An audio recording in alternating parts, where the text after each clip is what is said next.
There are some problems here. Sorry, big time. I'm so upset. Oh my God.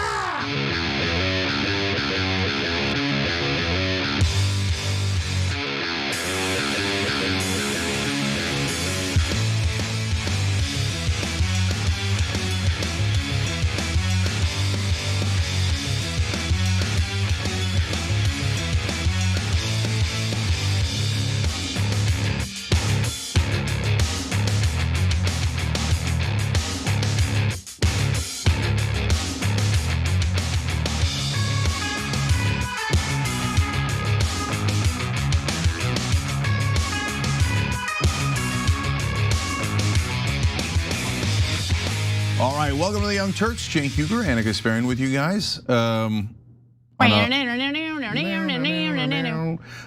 was gonna say on a lovely Monday evening, question mark? Okay, so the war's restarted. Obviously we have an enormous amount of information about that and analysis. We'll tell you why, and it was, here, I'll give you a spoiler alert real quick. It was ironically because Iran sent an excellent peace offer. So we had to hurry up and restart the war. So we'll explain in a little bit. And then after all of that, which is a lot, we'll get to some of the right-wing shows in the country and the very different reactions that they're getting. Ben Shapiro, according to some calculations, has lost 85% of his viewers, had mass layoffs today. We'll tell you about that. Whereas Tucker Carlson is surging so much, the New York Times sent a character assassin to go interview him. Bro. And in my opinion, did this hilarious, nightmarish interview, which I'm sure they thought they nailed. So we'll discuss that as well. Yeah. Well, let's begin with the latest updates in the war against Iran, because it does appear that the so-called ceasefire, which wasn't really much of a ceasefire to begin with, considering the fact that the US was still engaged in acts of war, that whole facade has now come to an end because the fighting has begun. Let's get into it. For the first time since this US-Iran ceasefire was brokered 4 weeks ago, Iran is actually initiating attacks right now. We know that the United Arab Emirates missile defense system is activated. 4 missiles were fired from Iran to the UAE. 3 were shot out of the air, intercepted over the sea. The 4th fell into the water. A new round of fighting in the Iran war broke out again today, and it does mean that the so-called ceasefire between the United States and Iran has kind of come to an end. There's military weaponry involved, there's shooting down missiles and drones involved, and this comes after the United States made attempts to evade Iran's blockade of the Strait of Hormuz.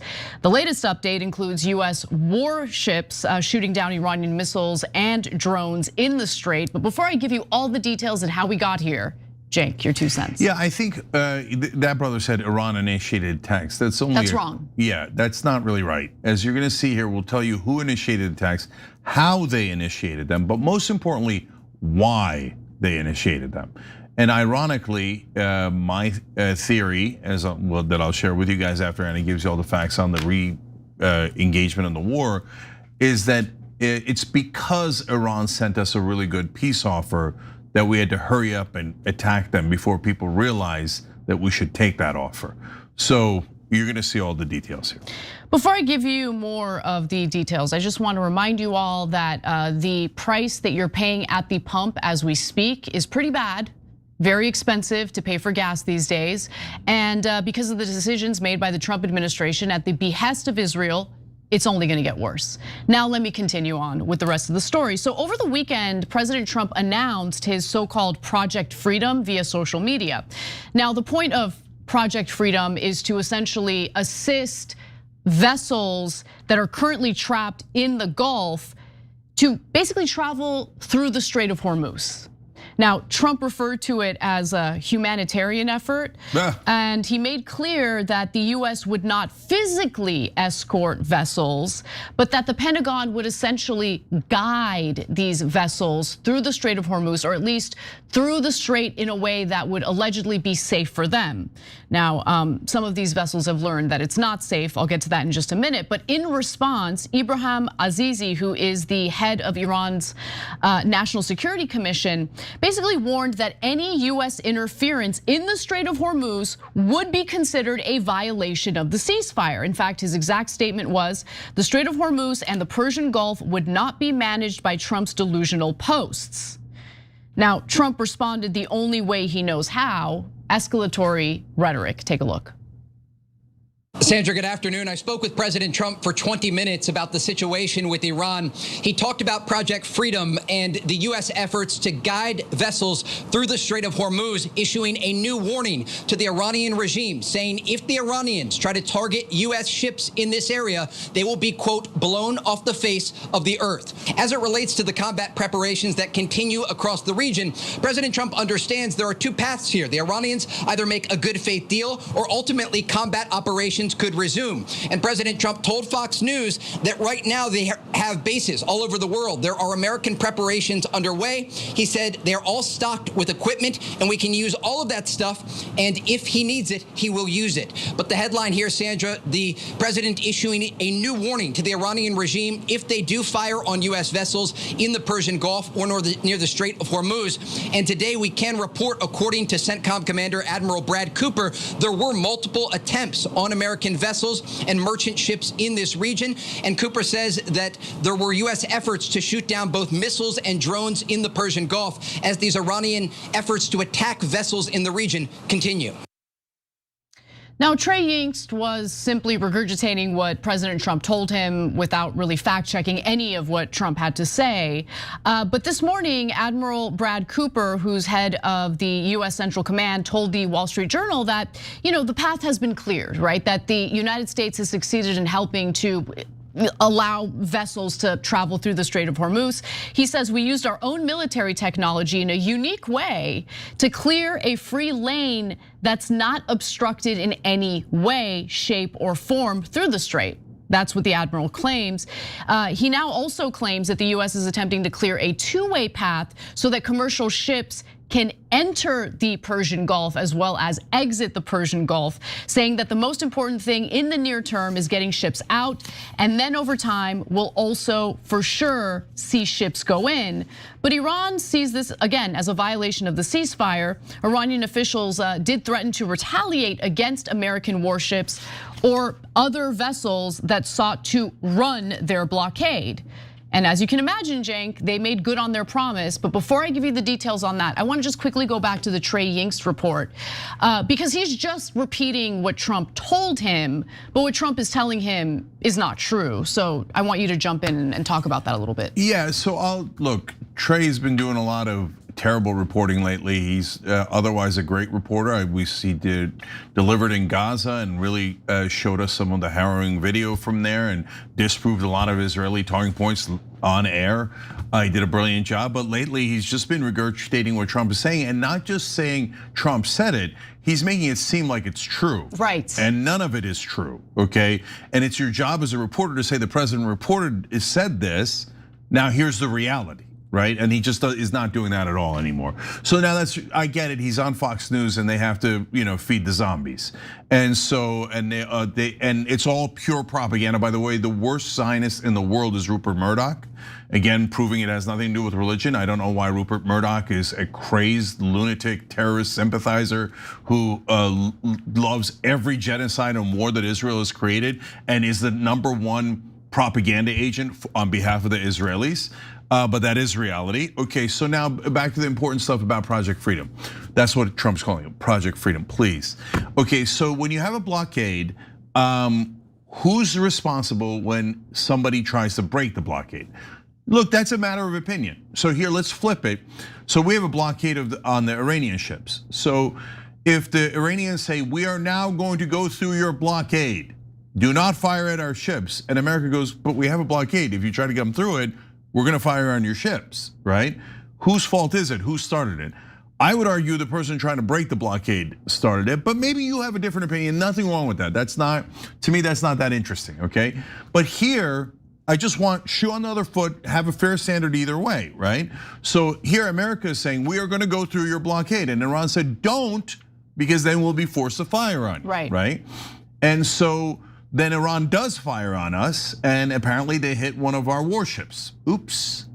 Okay, now of course America's denying that. Yeah, the US denied it. I don't believe them. The US government is in this war has an excellent track record of lying every single time about how much damage we have sustained. Okay, and so then a month later, 2 weeks later, 6 weeks later, they go, oh, we were totally lying. Here's the actual amount of damage, and it is massive. Okay, so I don't believe the US government led by Donald Trump even 1%. That makes me very different than mainstream media, who all regurgitate it as if it's true. Okay, so now it looks like one of our ships got hit, at least. Other ships got hit that we were trying to escort through, and we hit 6 of the Iranian fast boats and brag about sinking them. Right. So the war's back on. It is. And it's because we tried to ram through their blockade and it didn't work. And the Iranians say that after they hit one of our warships twice, the ship turned around and went back, okay? Right. So far, it breaks my heart, but the Iranian government has a better track record than the US government on what actually happened in this war. So that is likely true. Not definitively true, we'll come back and confirm, but right now that's the most likely. So that means we decided to provoke a conflict. That's right, yes, right. That's what happened. And you say, hey, Cenk, we get to ram their blockade anytime we want. They don't get to ram our blockade. It's their fault firing. No problem, I don't even mind that.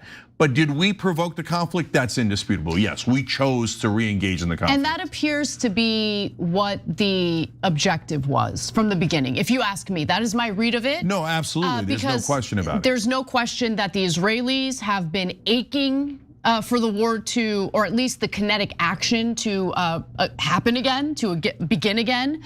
And there's no way that they're gonna allow Trump to pull out of this war. That's the reason why you keep getting all this contradictory messaging from Trump. Now, some of the contradictory messaging, especially when he says optimistic things, I believe has to do with manipulating the market. So, the economic ramifications of this war aren't as brutal, at least in the short term, as they should be. However, aside from the economic issue and the market manipulation that Trump engages in, I also think that Trump does want to exit this war, but can't, because he is not a leader. He's not leading the country or making the foreign policy decisions here. He's acting on behalf of his donors. He's acting on behalf of Israel, and Israel wants the war to continue. So there's that. The other thing is, if the US and Israel, which should not be trusted, but if the US government is genuinely concerned about Iran's enriched uranium, as Cenk referred to earlier, Iran made a pretty good deal when it came to enriched uranium, again, by the way, just this past weekend. And rather than taking the victory, rather than finding a way to take that offer and turn it into a win for the Trump administration so he could exit the war, he did the opposite. So what was the opposite, Cenk? What did he do and what was in the offer from the Iranians? So the Iranians gave a 3-part offer with 14 lines in them, okay? And the first part dealt with, let's end all this nonsense. We'll open up the Strait of Hormuz. You'll open up your blockade. Let's start heading towards peace. And in order to ensure that we're going to do that, they did something that I think is a little extraordinary, given that they have more leverage. They said, we will allow you to take out our nuclear material from the country, just like the Obama deal, and we will limit enrichment to 3 to 3.67%. Can't build a bomb with that. Can't even come close to building a bomb with that. So what they're basically doing is saying, we guarantee you that we will not have a weapons program, which you can verify. Okay, and we will only have this enriched uranium in coordination with other countries only for an energy program, and it cannot be weaponized. Okay, so that's exactly what we said we wanted. And the reason why I say it's extraordinary is because it's kind of out of order. Then the second part what included something that we don't love, reparations. And now you can negotiate over what that means. And it could just mean releasing their frozen assets, which isn't even our money, it's their money. This is kind of a spectacular offer. It is. And at the end, by the way, they also say we are for complete peace in the Middle East, and we will get our proxies to stop attacking if Israel also promises to stop attacking. And therein lies the rub. So now, since this is an offer that totally takes care of our only stated goal for this war, which is to end any chance of them having a nuclear weapon, we actually do not have the goal of regime change. Israel does, but we do not. And even Trump has said we are not doing regime change. And we said we also want to destroy a lot of their ballistic missiles, Navy and Air Force, and Trump says we've destroyed all of it. And we've already destroyed their nuclear facilities. So and they would stop Hamas and Hezbollah, their proxies, from attacking. So we got way more than I would have expected. And nevertheless, or not nevertheless, I think because the offer was so good, they had to hurry up and end the ceasefire, go back to war. Because if we spent all of today talking about, hey, that's a pretty good deal is a really good deal, and you really can't argue with it because it would completely end their weapons program, right? Well, Israel didn't want that. So now look, here's the thing. Anna said it's because of Israel, and we're gonna prove that to you a little bit later in the show. We're gonna show you all the Israel first pundits going, oh, you have to go back in, you have to do a regime change, you have to be on the ground, etc. Right? So but that gives you an indication of what does Israel want. And we'll explain later, whatever Israel wants, Israel gets. And so the minute Israel made its intentions clear, we knew before anything happened that we were gonna do exactly as Israel ordered. In fact, I was on many shows recently, Sean Ryan's show, Peter Beinart's show on Substack. Check that out if you can, it's on our Substack and his. And I laid out a marker ahead of time. And I said, look, Peter, as an example, if we get out of this war, you agree Peter's a good guy, agrees with us on a lot on Israel's wars, Iran, etc. He's a little uncomfortable about how people talk about Israel. About how Israel controls our foreign policy? Yeah, and they do, and that's the debate we had. But it's just the truth. Yeah, it's okay. You guys can check out that conversation, perfectly pleasant, civil conversation about an important topic where we both give evidence in both directions. Okay, so but I said, Peter, let me lay out a marker so that people watching know and can judge on their own. If it turns out that we don't re-engage in the war, even though it looks like now Israel first does want to re-engage, then we're not controlled by Israel. Maybe they have a lot of influence, as you say. He certainly agrees that they have plenty of influence, right? But completely controlled, oh, Cenk, that's way too much, and I'll come back and apologize, right? But whenever I offer that, that means it's a lock. It's not gonna happen, okay? And right afterwards, Trump says, for humanitarian reasons, we have to restart the war and break the blockade, etc. So what does that mean? That means we are completely controlled by Israel. There's no question about that. But even if you don't believe us on that, the facts on the ground are we restarted the war. We restarted the war, that's exactly right. And we restarted the war immediately after Iran provided that incredibly good offer, certainly an offer that goes well beyond what Obama was able to accomplish through the JCPOA, the Iran nuclear deal. And so just think about the narrative that Trump could have utilized in order to boast his successful war and how he was able to get some real wins and some real concessions out of Iran, right? But he didn't go in that direction. And I think Iran offering a deal like that allowed for people paying close attention to see that they're calling the US's and Israel's bluff. Because this was never about nuclear weapons, guys. That was always the cover story, as I've been saying over and over again. The enriched uranium, Netanyahu is not genuinely up at night, unable to sleep because he's worried about Iran's enriched uranium. He has been wanting to turn Iran into a failed state, to balkanize it, to ensure that it's no longer a challenge to the greater Israel project. That's the reason why we're unfortunately still caught up in this war that has real costs for the global community, right? Obviously for the United States when it comes to what we're experiencing at the pump, at the gas pump. But this is just the beginning. It's only gonna get worse from here. And when it comes to our Asian allies, namely Japan and South Korea, they've had difficulty getting their necessary energy supplies because of the blockade in the Strait of Hormuz. We need to end this war immediately, okay? It is destroying us as a country on the global stage, and it is not accomplishing anything for anyone that's beneficial other than one country. And which country is that? Go ahead. Bolivia. Okay, just kidding. Of course, Israel. And everybody knows it's Israel. They say, no, we're not controlled by Israel, but we know the war is for Israel. Yeah. Okay, then we are. All right, so last things, guys, here. JCPOA was that great deal that Obama did. Iran is offering even a better version. Now, by the way, they also offered a better version right before this war started, before February 28th. The representative from Oman went on American television and said, we got a deal. They're offering to completely end their weapons program, take the enrichment out of the country. Every time Iran offers peace, Israel panics and says, attack them right away. And why did Israel want to get out of the JCPOA in the first place when that prevented Iran from having a nuclear weapon? Because they wanted the excuse that Iran could have a nuclear weapon. Why do they need that? Well, they don't need it for their own purposes. They desperately want to attack and destroy Iran and destroy Hamas and Hezbollah and all of those things, and the Palestinians and the Lebanese, but they can't do it on their own. So they need the nuclear threat in order to trick Americans to fight the war for them. And now at this point, they don't have to trick our leaders. Our leaders are 100% in the tank for them. They just need a fig leaf so that American media can come in and go, well, I mean, nuclear weapons, weapons of mass destruction, there's nothing we could do. I mean, let's all debate it. Let's all have a fake debate. Now, all of them know that Israel pushed to get out of the Obama deal. All of them know that that made Iran's weapons program possible when it was impossible. So why would Israel, who claims to be care about their nuclear program, help them with their nuclear program? But no one in mainstream media will talk about that because they are corrupt and they work for Israel. Yeah. And by the way, the other thing is, the Israelis are one-trick ponies. They use the same fig leaf for every atrocity they commit, right? Genocide in Gaza, we were scared. We needed to do it for our own security. The leveling of entire villages and the annexation of southern Lebanon, which is what Israel is working on as we speak. By the way, remember in Gaza when the Israelis were occupying 53% of the strip?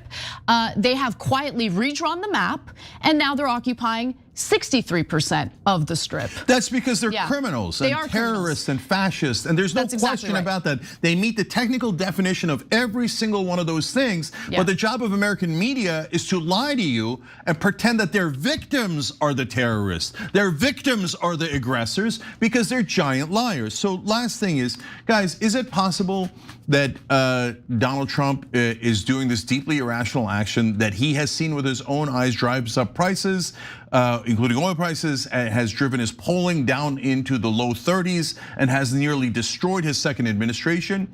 Voluntarily, is he doing that voluntarily? I mean, Donald Trump has a pretty good sense of when to turn around. That's why they invented the acronym TACO, right? Tariffs don't work, okay, I'm turning right around. This doesn't work, I'm turning right around. But here, it is definitively not working, and it is destroying his own career and legacy. Nevertheless, he's doubling down. Why is that? There is a very logical reason for that. The only thing that could be worse is if the blackmail is released. Do I know what the blackmail is? No. Do I know definitively that it exists? No. Does this fit the pattern of blackmail? Absolutely. If you're not asking that question, you're not a reporter. You're a propagandist who does not want to challenge the powerful, does not want to challenge the government. That is a very logical question to ask at this point because the president is doing something insane, not just to us, but for his own interests. Why would you self-immolate unless the blackmail is thermonuclear? There is honestly no other explanation because this is destroying him. And homeboy loves to be loved. Yes. Right now, not a lot of people be loving him. I mean, at this point, to choose to be hated, and he is perfectly aware that he's choosing to double down on people hating him, including his own base. Yep. Well, it takes something extraordinary for that to happen, but nevertheless, our media's job is not to be curious, is not to challenge things, and instead they will say, a conspiracy theory, all these, you are rascals, you naughty guys, daring to ask questions of the government. Don't you know you're just supposed to believe whatever the government says? That's what they told me at the New York Times and CNN. Yeah, well then, people who have that mindset are not journalists, they're just stenographers for the government and are useless. Okay, sorry, one super last thing, fun prediction for you guys. I bet Israel releases the blackmail anyway at the end. Can't wait. Okay, because I know people like this. They're evil, yeah. Yeah, and they like to rub it in and they like ritual humiliation, okay? So after Trump does every single thing they wanted, they'll pull a Trump on him. Remember, you can never make Trump happy. Trump will always throw you under the bus. No matter how loyal you were to him, you disagree with him 1% and he will try to ruin you. Israel and Netanyahu feel the same exact way. So the minute Trump does 1% something they don't like, they'll release the blackmail anyway and ritualistically humiliate him. All right, we got to take a break. When we come back, we'll go to the war hawks that Cenk cited a little earlier. The people in Trump's ear, egging him on, begging him to go back to war. We'll be right back.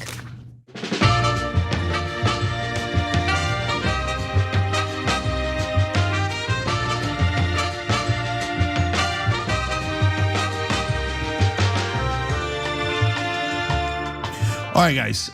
So first, let's start with our members on TYT.com. Art Guy says, watching Anna Horatio, Laura Loomer on X is one of life's simple pleasures.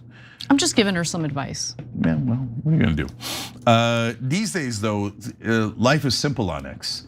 If you're opposing Mark Levin or Ben Shapiro or Laura Loomer or any of these thugs, or some people on the left who say, well, we don't really want too many allies in fighting against Israel. Ratioing them is pretty easy. Okay, Mongoose says, allowing Israelis to purchase land and properties in any country is a risk, period. That's the God's honest truth. You let Israelis start buying land, and all they need is a couple percentage points, and then they'll say, God gave it to us. We demand it, that's it. He gave it to us 3 billion years ago. Now you have to get out of your house because we now own it. And if you don't, you're a terrorist. And American media will say, I should murder you in self-defense. Nerd Ferguson says, we had a ceasefire, but never really abided by it. Israel sniffs, I'm so proud of you, you're growing up so quick. That's funny. Asimov Prophet says, today's the best Monday ever. After 20 months of interviewing and watching my bank account dwindle, I just had my first day of work at my new job and it was glorious. That's awesome. Super proud of you, brother. Alex7701 says it's simple, cause and effect. Israel hates it, so we bomb it. We need to remind everyone we had a nuclear deal with Iran, which was working perfectly. The Trump ripped it up. Since then, what Trump has been asking for was exactly what we had in 2015. That is 100% right, by the way. What Iran basically offered is what we had back with Obama. In all instances, Israel hated and hates everything Iran has offered or agreed to. So because of Israel, bombs and missiles fly. That's right. And because of Israel, you will all now be paying way more for your groceries, for your gas, and everything. So every time you pay more, go think F Israel, because they did that to you.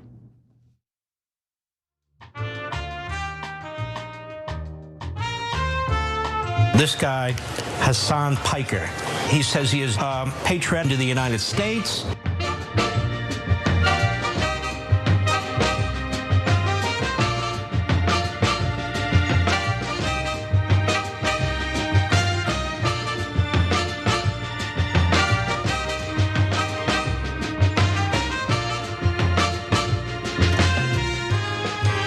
All right, back on TYT, Cenk and Anna with you guys. Also, Ben Hayes. Ben, thanks for joining. We really appreciate it. Hit the join button below on YouTube. TYT.com/join for everybody. Nicole Alija, thank you for gifting a membership on YouTube. You're awesome. And Cliff Campen, thank you for gifting 50 memberships on YouTube.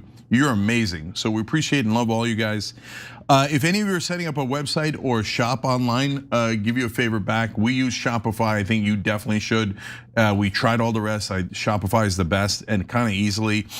So they help you with hundreds of templates to build a beautiful online store that actually matches your brand. They help you with all of the logistics so you don't have to worry about that. It's like one-stop shopping for shopping stores. So shopify.com/TYT. Sign up for your $1 per month trial today at shopify.com/TYT. That's shopify.com/TYT. Anna, what's next? Unfortunately, the war hawks, they're next. Let's talk about them. But in order to get this over with, in order to defeat this regime, and let's make no mistake about it, that's what we have to do. We don't want to have nukes, we have to defeat the regime. I refuse to call this a war. It's not a war, it's a military operation. I've been calling it that since day one, that's number one. I know what a war is, you know what a war is. Anybody that reads a history book knows what a war is, that's number one. Number two, to be even more accurate, it's a peace mission. If the regime in Iran goes, there'll be a lot more peace in the Middle East and elsewhere as far as I'm concerned. All right, well, that was Mark Levin, who unfortunately has become a regular in the news lately because of his lust for war and slaughter, basically. And he's urging President Donald Trump, Cenk, to restart the war with Iran, which is unsurprising because Trump appears to have restarted the war with Iran. Before I give you the details, your 2 cents. Yeah, first specifically on that, he says it's not a war, it's a military mission. And it's a peace mission. And then eventually a peace mission, sure.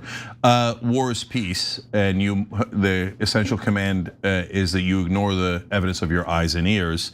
George Orwell warned us about these Israelis much earlier, and that they would lie to us and they would become big brother and lord over us, and they have in the form of Mark Levin and almost everyone else in national media.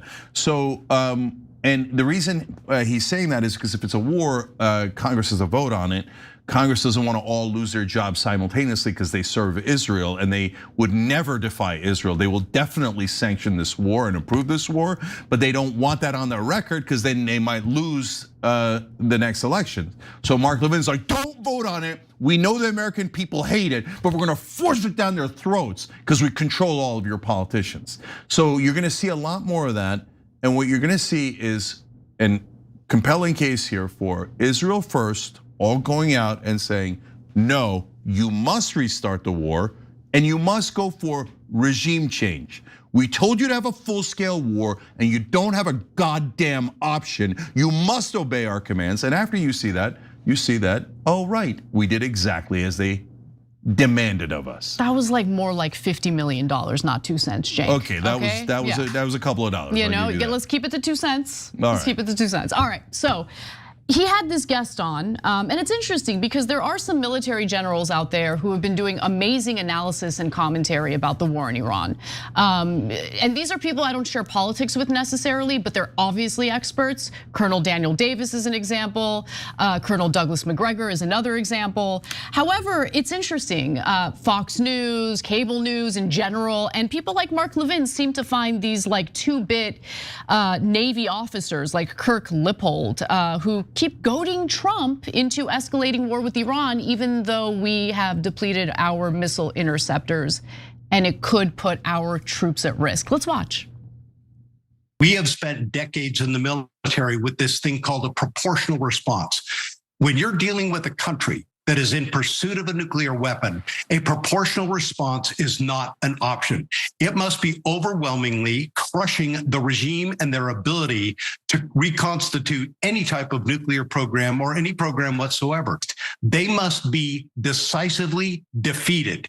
And we should be in a position where we dictate the terms of surrender to them, not the other way around where they say, well, this is on the table, but not that. This is what we're willing to discuss, but we're going to keep it separate from that. No, these are the items that you have to meet and the criteria that you have to have in place in order for us to have a cessation of hostilities. And until we reach that point, we are going to continue to squeeze you economically and, if necessary, continue strikes against your leadership, the military, and all those sites that allow them to have a normal functioning country. Very well said. So in a minute, I'll get to all the reasons why the opening of the Strait of Hormuz cannot be accomplished militarily. In fact, if you consider the fact that we have 15,000 military personnel in the Middle East right now as we speak, and you compare that to the 250,000 troops that we had sent to Iraq, you kind of get a sense of how depleted we really are when it comes to a military option. And honestly, I don't think this former Navy officer doesn't know that. I think he does know that. No, he's a traitor. But he's egging it on anyway, knowing that our soldiers would get killed if they did what he is urging them to do. So I don't know if he works for the defense contractors or Israel or both. Probably both. But there's no way that that is a genuine opinion that he has. So he says, we have to direct their terms of surrender. Brother, if you were in the military and you understand what leverage is, and you understand that they have the Strait of Hormuz blocked, and we can't get any ships through, and especially today we tried, and are apparently, according to the Iranians, which are more credible, unfortunately, than our own government, and obviously a billion times more credible than the Israelis, our ships got hit. So this is a military thing that you should know, and it's not complicated. Everybody knows they control the Strait of Hormuz. So he's saying, who cares about their leverage? We should demand our terms of surrender be met completely. Otherwise, what? Otherwise, don't have peace.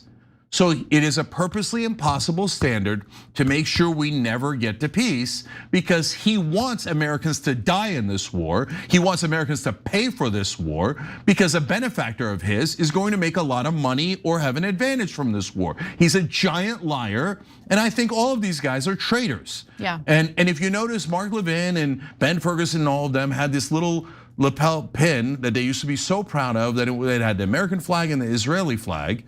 And then they got caught on it, including a debate I had with Ben Ferguson. I remember. On Piers Morgan. They all now have taken it off and put a larger American flag as if they're on our side. As they tell you, go die for Israel. Go back into the war. We're never going to end it. and you're gonna do exactly as Israel and the defense contractors tell you to do. So that's just the beginning, but there's more traitors that Anna's gonna show you now. Exactly, so why don't we get to John Bolton, because of course John Bolton has been egging on war with Iran for decades. I mean, this isn't something new for him. And yesterday, Bolton, who happens to be Trump's former national security advisor, stated that while he would love for Trump to go back into Iran, he would settle for another option. What is that other option? Let's watch. I think the United States holds a great advantage here, but it hasn't finished the job that was started. My definition of finishing the job is ousting the regime in Tehran, but there are steps less than that that Trump could take, and I'm a little surprised that he hasn't done it. For example, if he were to use military force to open the Strait of Hormuz, which does not involve going back to the kinds of attacks we saw 3 or 4 weeks ago, if he could do that but keep the blockade on Iranian oil shipments, that would continue to put a huge financial squeeze on Iran, but would get a lot of much needed oil out of the Gulf and into international markets. I think that is certainly something he can do to up the pressure, keep things moving, and avoid having to make some of the choices he clearly doesn't want to make and shouldn't have to make. Considering the fact that there isn't currently a sound military option to force the opening of the Strait of Hormuz, what the Trump administration has attempted to do is help to allow vessels to travel or transit through the Strait of Hormuz as the United States attempts to shoot down Iranian missiles and drones. But that hasn't been working out so well. In fact, that has restarted the war with Iran, which is clearly something that John Bolton and clearly something that people like Mark Levin desperately wanted in the first place. So there's that. But what other solutions does this genius have? Like, what else does John Bolton think needs to happen? And honestly, he gives the whole game away here. He's about to tell you who he works for. Let's watch. How concerned are you, or should we be, about the US munitions situation? Well, I don't think it's an imminent concern, but the big picture is absolutely right. 4 decades, really, 3.5 decades, I'll be specific, since the collapse of the Soviet Union, we have dramatically underspent on defense budgets. And it's come home to roost in a number of ways, one of which is the depletion of our arsenals, both because of aid to Ukraine and the current war, but mostly because our estimates of the rate of expenditure of missiles and ammunition in conflict turned out to be well below what has actually been happening in Ukraine and in the war with Iran. So we need a huge increase in the defense budget. Trump has proposed that for the next fiscal year. We are already spending $1 trillion a year on our defense budget. We're spending more on defense than any other country. In fact, we spend more on defense than like the other top 5 countries combined. Like that's, okay. Trump has asked for $1.5 trillion for the defense budget. And look, our missile interceptors have been depleted by 80%. So the idea that you're gonna open the Strait of Hormuz by shooting down Iranian missiles and drones and those little speedboats, that's not a real solution. It's not gonna work, it's not gonna last long, clearly.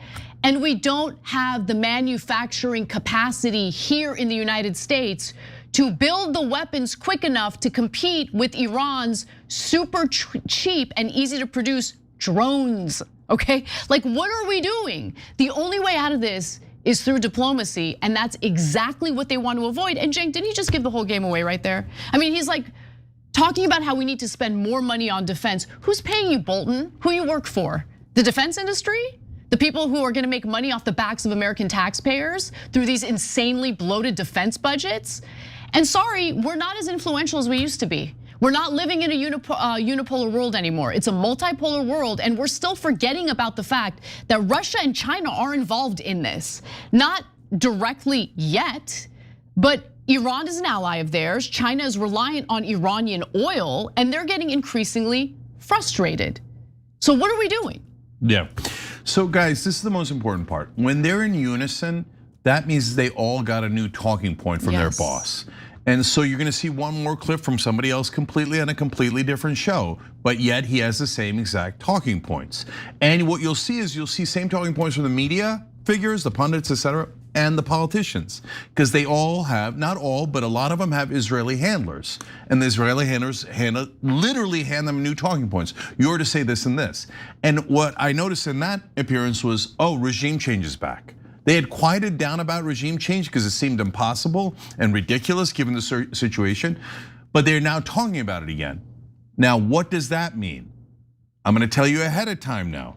That means we're probably gonna put in ground troops, because you don't talk about regime change unless you intend to put in ground troops. So they're signaling ahead of time. I mean, you're gonna have to, there's no way you can do this without the ground troops. You need to do regime change, and we gotta go into the middle of Iran, like Isfahan and all those places smack dab in the middle of Iran. Well, we're gonna need ground troops. Let's see if I'm right or wrong.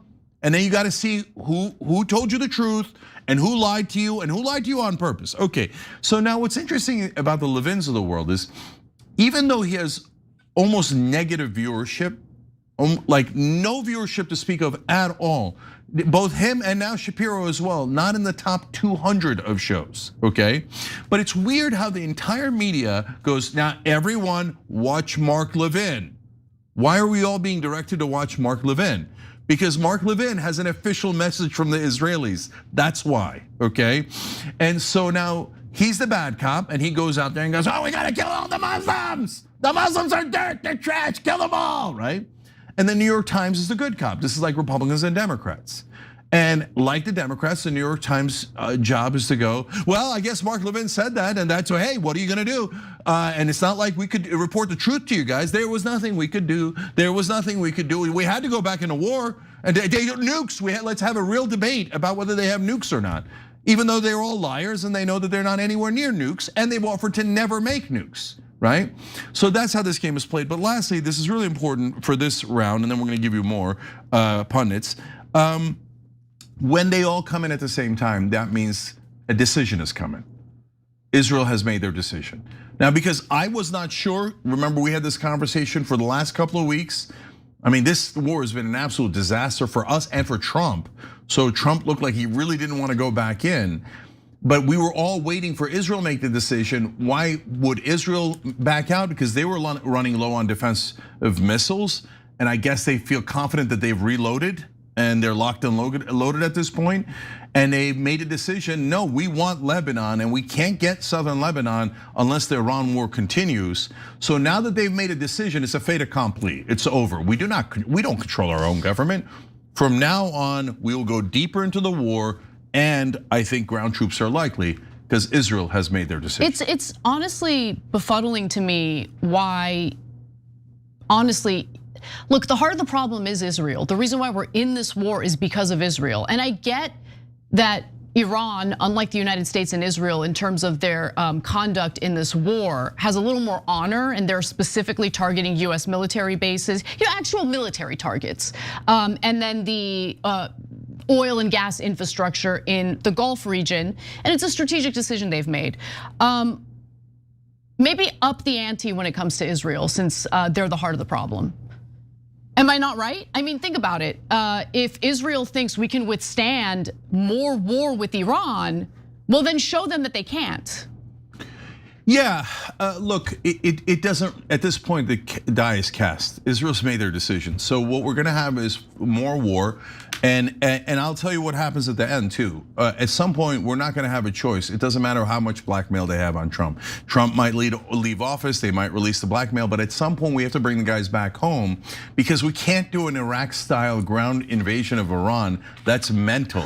I mean, at some point we're gonna run into two catastrophes. One is they're either gonna sink one of our giant ships, or we're gonna lose a lot of guys on the ground and go, oh, no one could have seen us losing this many men on the ground, right? And the economy, not just for the US, but the entire world is going to be so pulverized that the whole world is going to be in a rage. Get the hell out of there. This is unacceptable. So when we leave, then the question is, what happens between Iran and Israel? And who cares? And no, I'll tell you, at that point, I don't know why anybody would root for Israel. Israel's the one that started all the wars. Israel's the one that's dragged us into the wars, cost us trillions of dollars. They've stolen our nuclear secrets, murdered our citizens and gotten away with it, come here for sexual tourism, to rape our kids, and then, by the way, maybe use it as blackmail against our own politicians, etc. So no, Israel is not an ally. Israel is a bit of, I don't know that they're an enemy. They just view us as suckers to rob and to drive into war so that we die instead of them. You want me to root for them? No, I will definitely not root for Israel. And they're the ones who wanted this war. And so after we withdraw and none of our guys get hurt, Iran, have at it, Hoss. Yeah. All right, we got to take a break. When we come back, we got to talk about what the economic repercussions have already been and what we can look forward to in the future, near future. And if we have time, maybe we'll get back to Bret Stephens. We'll be right back.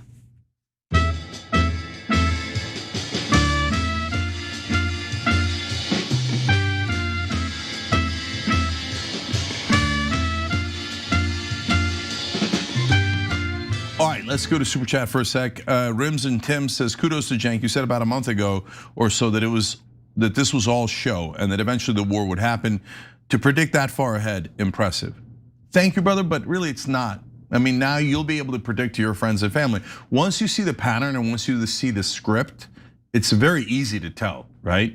When you have people on CNBC and HBO and Fox News all saying the same thing, that means the new script has been released and the actors will go and play their roles, right?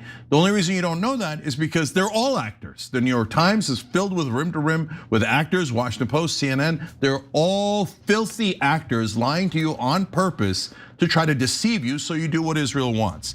Metalhead says, how many people know the US has a law requiring arms sales not adversely affecting Israel's qualitative military edge, QME? A law that doesn't exist for any other ally, neither in Asia nor in Europe, or by the way, or for NATO or Canada or the UK. No. We not only must we take our money, your money, and give it to Israel for all their bombs and all their genocide, but we're not allowed to let anyone have any qualitative edge over them.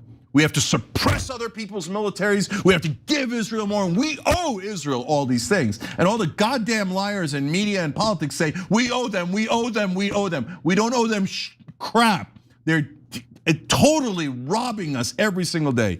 Suhas Kumar says, I'm from India and Israel's controlling us. There's no criticism of Israel in media. They only say Israel has been attacked. They do fake polling of 70% of Indians say that they like Israel. Most people here don't like them. Yeah, brother, you're in a lot of trouble. They've arrived on your shores.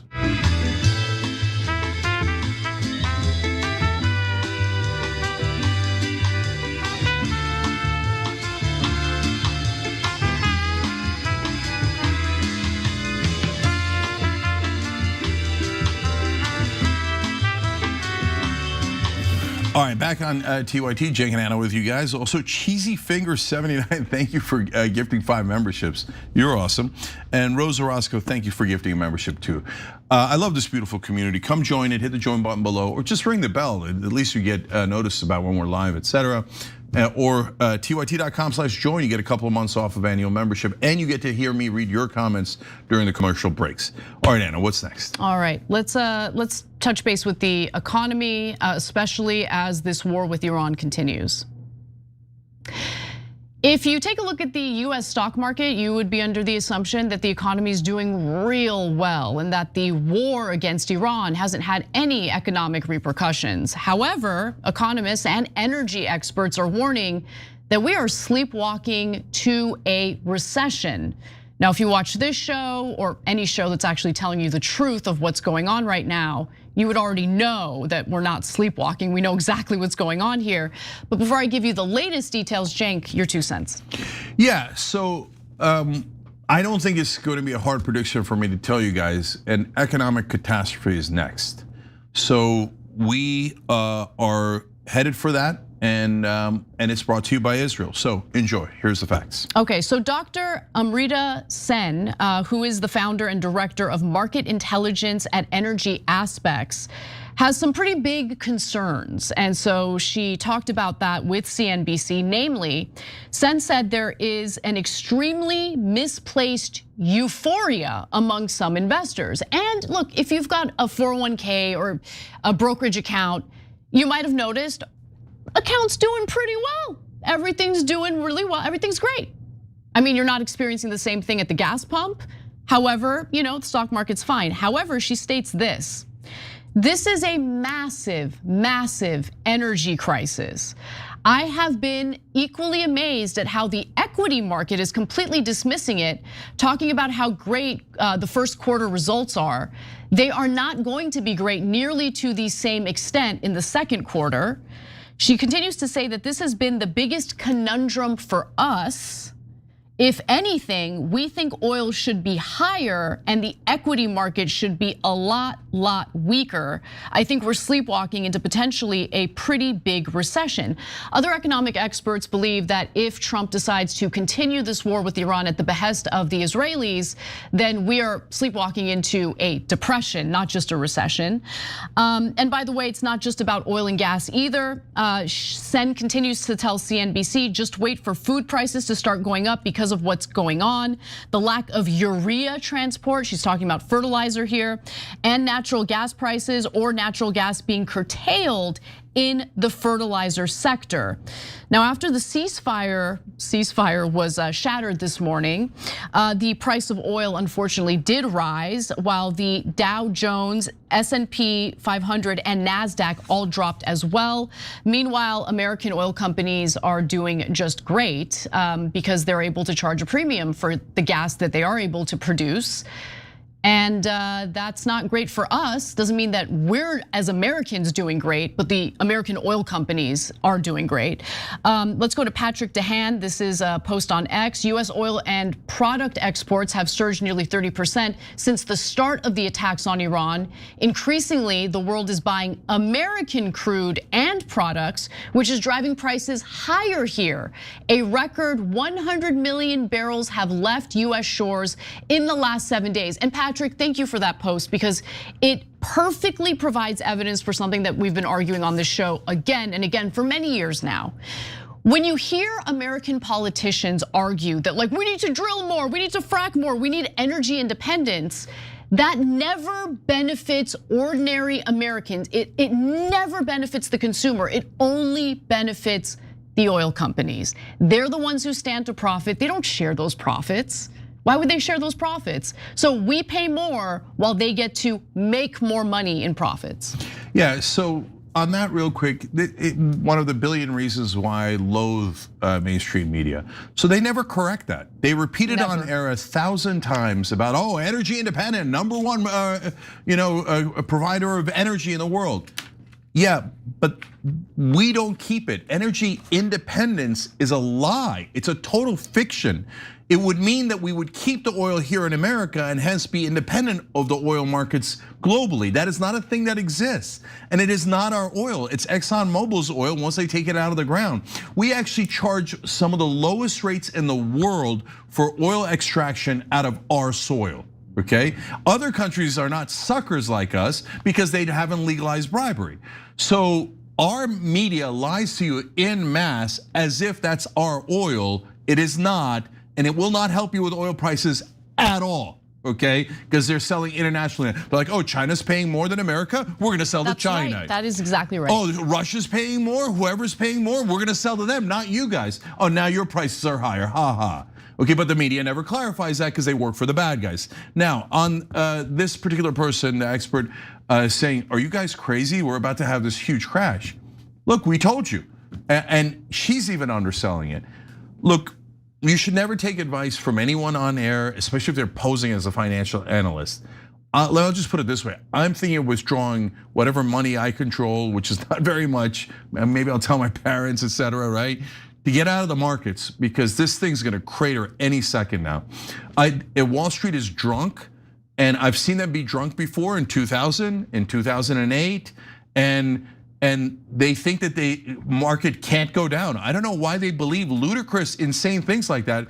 And you could tell when they start, and this isn't the normal drunk or crack from back in the day, this is fentanyl, right? They're like, no, even though oil is sky high, we're back into the middle of the war, and we have a giant economic recession looming for the whole world, I'm buying. AI's doing great. The AI companies and the technology companies, I'm buying. they look like crack addicts and fentanyl addicts wandering around aimlessly around Wall Street. So, okay, keep going.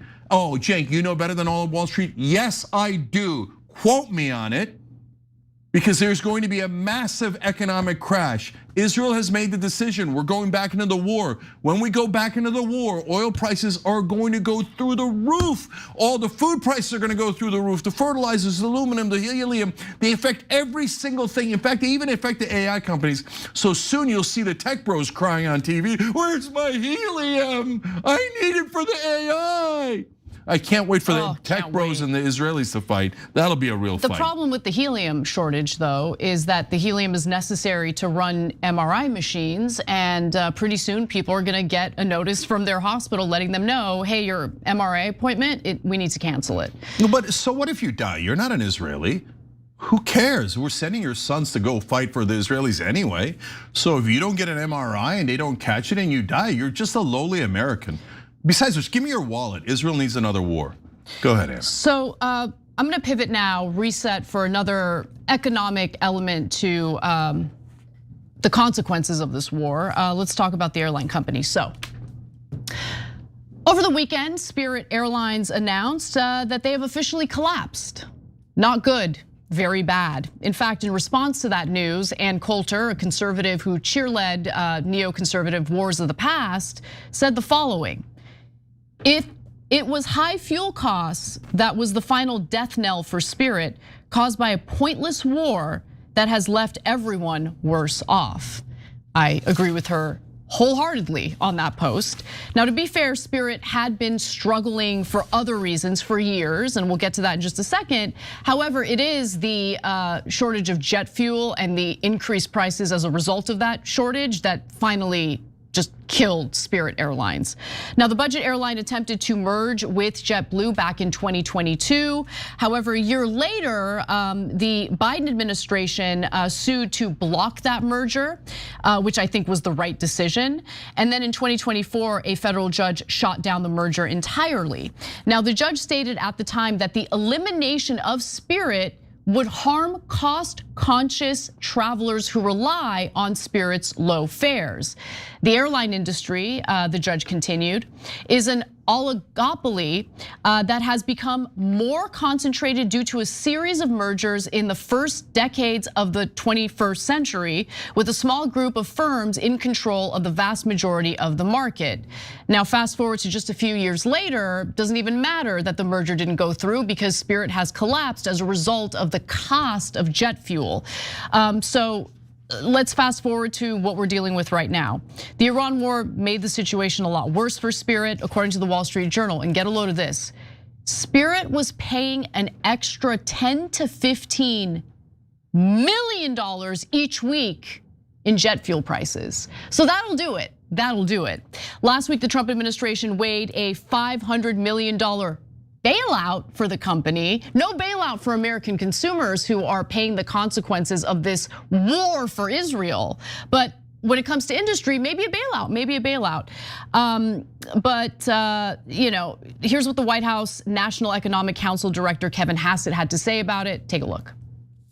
We're aware that because the merger between JetBlue and Spirit was canceled unwisely by the Biden administration, that Spirit sadly was on the ropes. In the statement Spirit released explaining why they were shutting down, they said, quote, the sudden and sustained rise in fuel prices in recent weeks ultimately has left us with no alternative. Are other industries also at risk of collapse, or other major companies, due to this energy shock?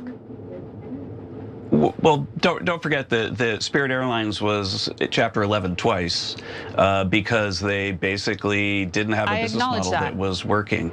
That's right, and the other airlines are still operating. Nice, so you're gonna blame the Biden administration for the real reason why this airline company collapsed, which was the cost of jet fuel. You're gonna tell me that spending $10 to $15 million extra each week due to these exorbitant jet fuel prices had nothing to do with it? You're gonna blame freaking Biden? These people are pathetic. You guys got goaded into a war that doesn't benefit the American people, that destroys the global economy, and you did it at the behest of a foreign country. So just for the love of God, just be honest about it. Okay, you should be able to say it with your whole chest. You should be proud that the United States is a puppet of a tiny little irrelevant country in the Middle East. Just say it, just be honest about it. That's the reality of the situation.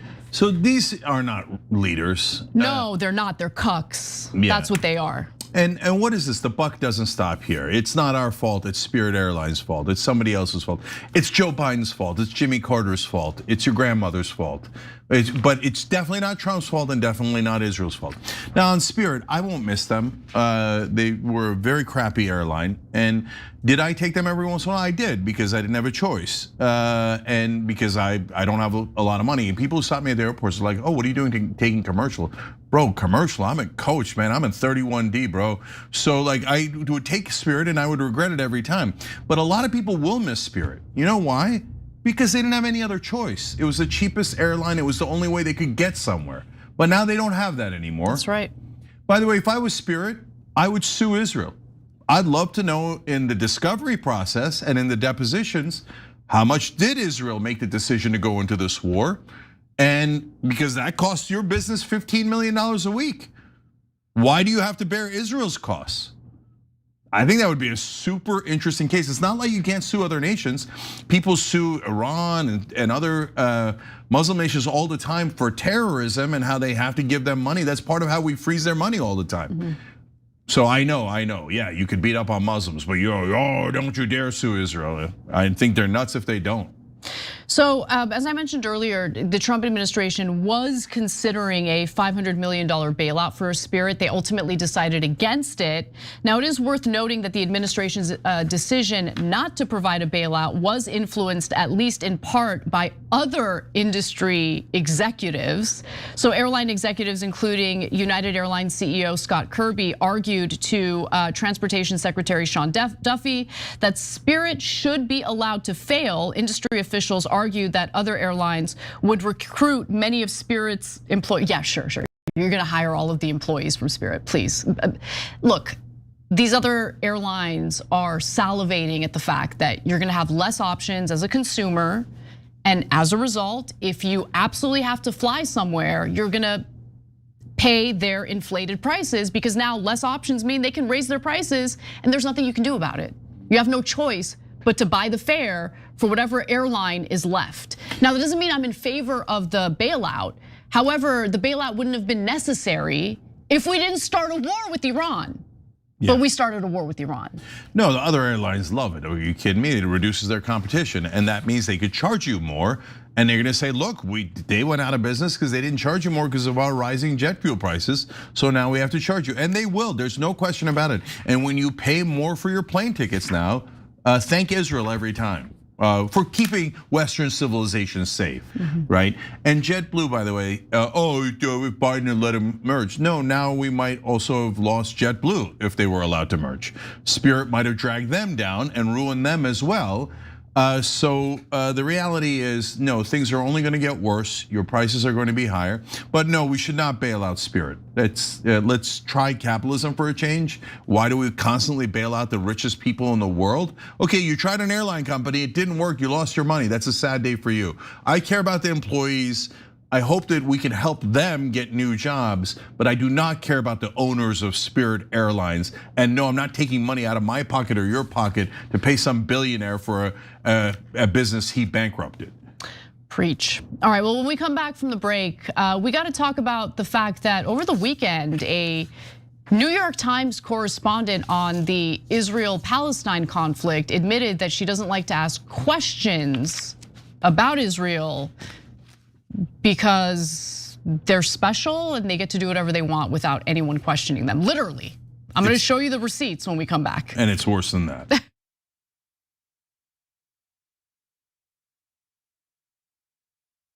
I don't care if you're Christian. In fact, I will fight for you to have your religious liberty and practice your Christianity. I believe in that. I don't believe in Christianity, which means that you do not get to dictate the way I live my life based on your religion. I don't care what the Bible says. You have every right in the world. All those women who identify with your religion have every right in the world to not get an abortion, to not take birth control, but they do not have the right to dictate my life and what I decide to do with my body. I don't care about your goddamn religion. I'm so tired of having nonstop conversations about what the Bible says. You live your life in the way that you interpret the Bible. Again, I don't care, but you don't get to take the Bible and tell me, well, the Bible says this in this chapter, in this verse. I don't care. I don't care, I don't believe in it, and I have the right, based on our Constitution, to not believe in it. No part of Gaza has been left unscathed. Ain't a whole lot left. I don't know why they need any more bombs. Let us be clear. The United States provided $18 billion in military aid to Israel. Netanyahu indiscriminate bombardment have killed more than 50,000 civilians, 60% of whom are women, children, paramedics, and journalists. All of this is against basic human decency. You don't starve children with absolutely no humanitarian aid getting into Gaza. It is a war crime. It is illegal for the United States government to provide Israel with more offensive weapons. History will not forgive us.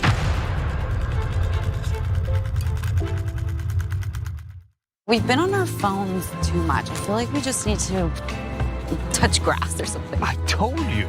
I mean, you know what? Let's actually do it. Let's touch the grass. Whoa. Andrew Yang? It's not racist, right? It's him. Yes, it is I, Andrew Yang, out here giving money away as usual. Wait, but literally? Do you use a phone? Noble Mobile will cut your wireless bill in half every month, and you get paid even more if you log off, look up, and touch grass. Oh, I actually have some grass if you... I don't think that's the kind of grass. Not that kind of grass, unfortunately. Whoa, wait, what the... Whoa. I guess that kind of grass works too. All grass works. All grass and we get cash? Wait, did you see that, babe?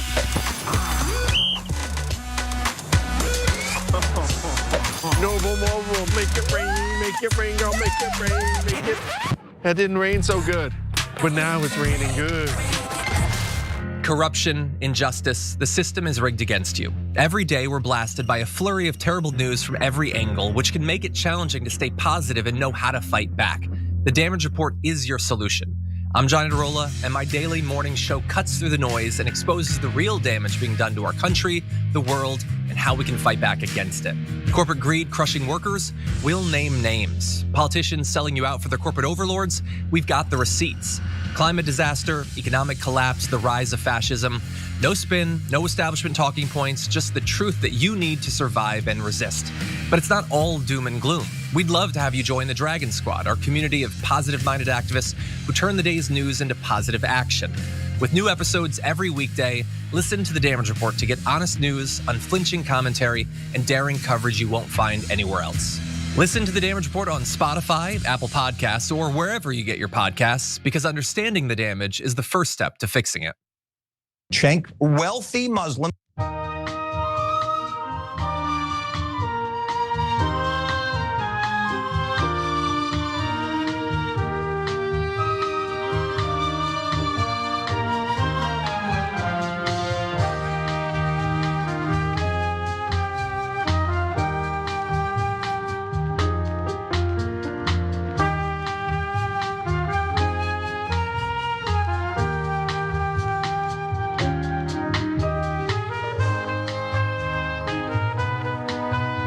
All right, back on TYT, Cenk and Anna with you guys. So today's Member Mondays. So when we go to 5 o'clock, we're gonna do the revolution in there. I'm gonna, you can call in, but I'm also gonna ask for your help. I'm gonna ask you to do one thing in specific. In order to call in, go to tyt.com/call, tyt.com/call. You gotta be a member, okay?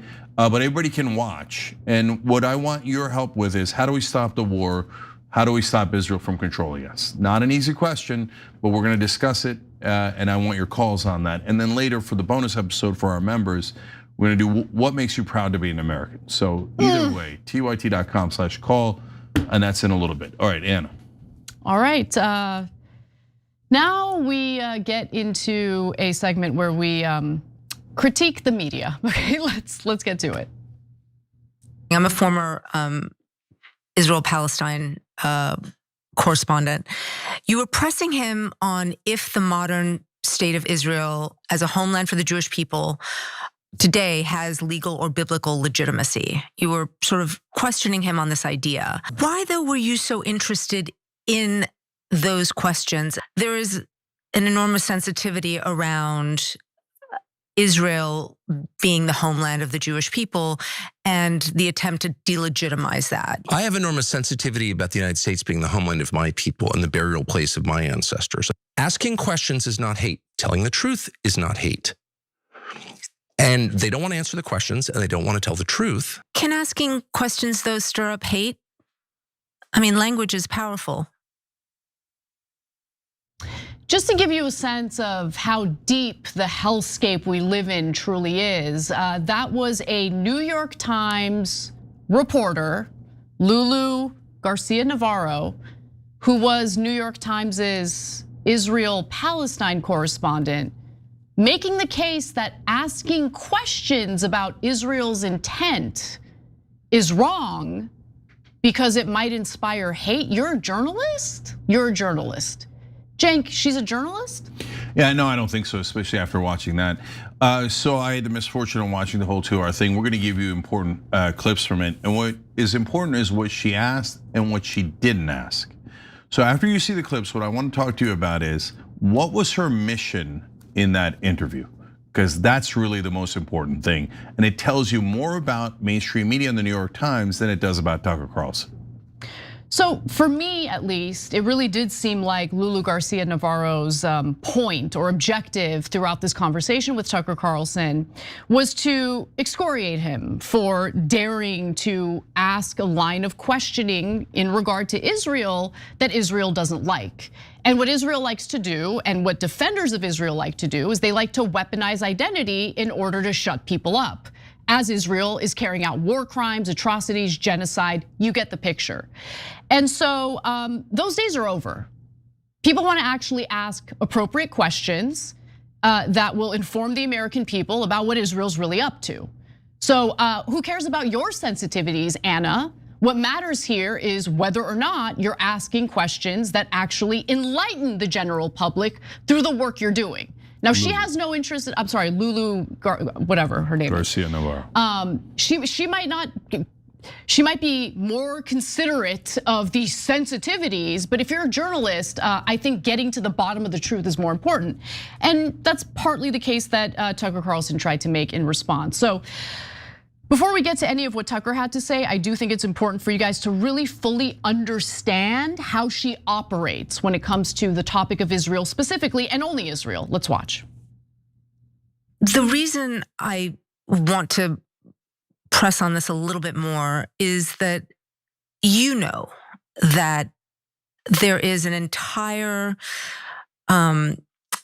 anti-Semitic worldview that has been based on the protocols of the elders of Zion. You know, that there is like this cabal of powerful Jews that controls the world. And that book was written in the early 20th century, but it helped the Nazis, and it really has informed a lot of the views of many people today that there is, this very powerful sect of Jewish people who want global war and global conflict.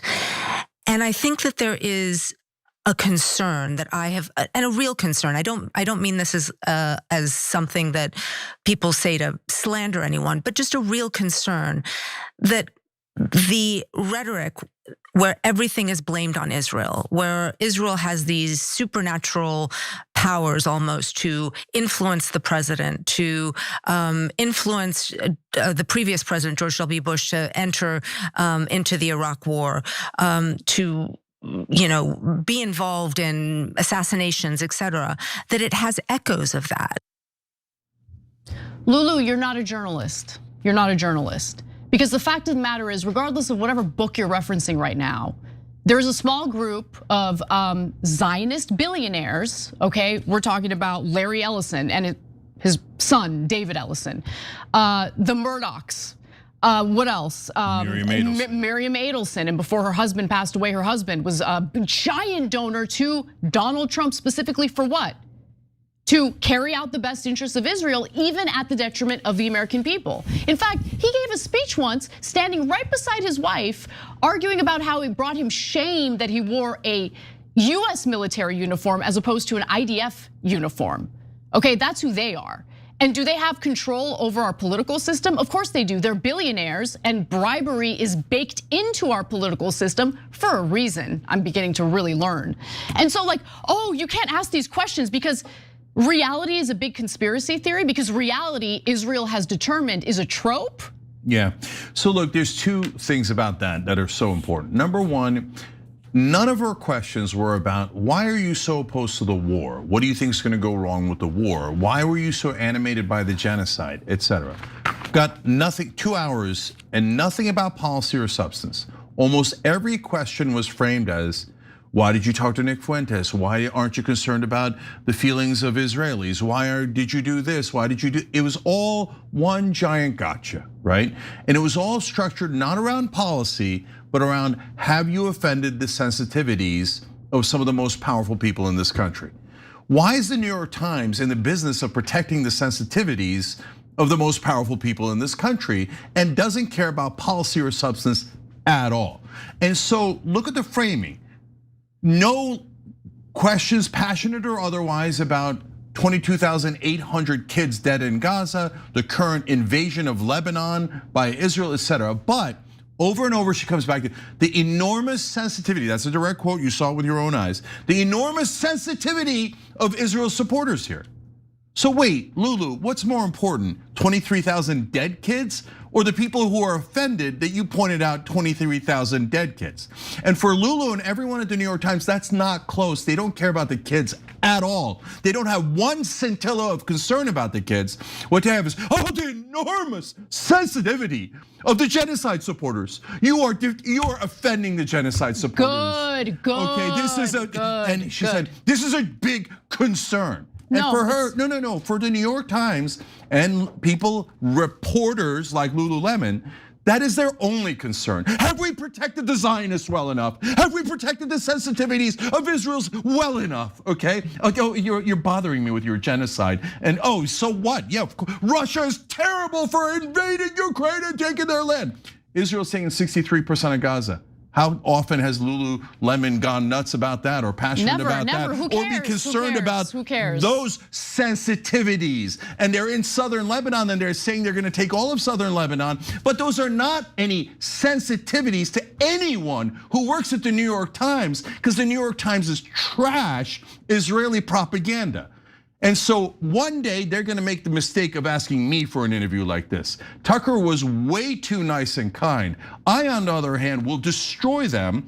And the reason for that is because I am right and we are right, and the New York Times is propaganda trash, and I will prove it to them. Make the mistake of asking me, okay? And of course, they're not gonna make that mistake because of the enormous sensitivities of the beloved Israeli supporters and how the entire news structure has to be around protecting their feelings. And one more thing before we go to more clips. The Germans' original names were the barbarians. Who gave them the name of the barbarians? The Romans did, because the Germans kept invading the Roman Empire. They were the terrorists at the time, right? If during the Holocaust, the New York Times and all of American media was concerned about the feelings of the Germans, the enormous sensitivity, you know, it's a trope to call us barbarians, the Germans would say. It's a trope, it's a trope. You shouldn't care about the Holocaust, you should care about German feelings. Well, that would have been the most outrageous thing you had ever heard. But here, the New York Times is saying to Tucker Carlson, how dare you care about American interests and American dead in this war and the Palestinians and the Lebanese that are dead. You only have to care about Israeli feelings. You sicken me, New York Times. You don't do any reporting. All you do is trash, total propaganda for a foreign government. Go ahead, Anna.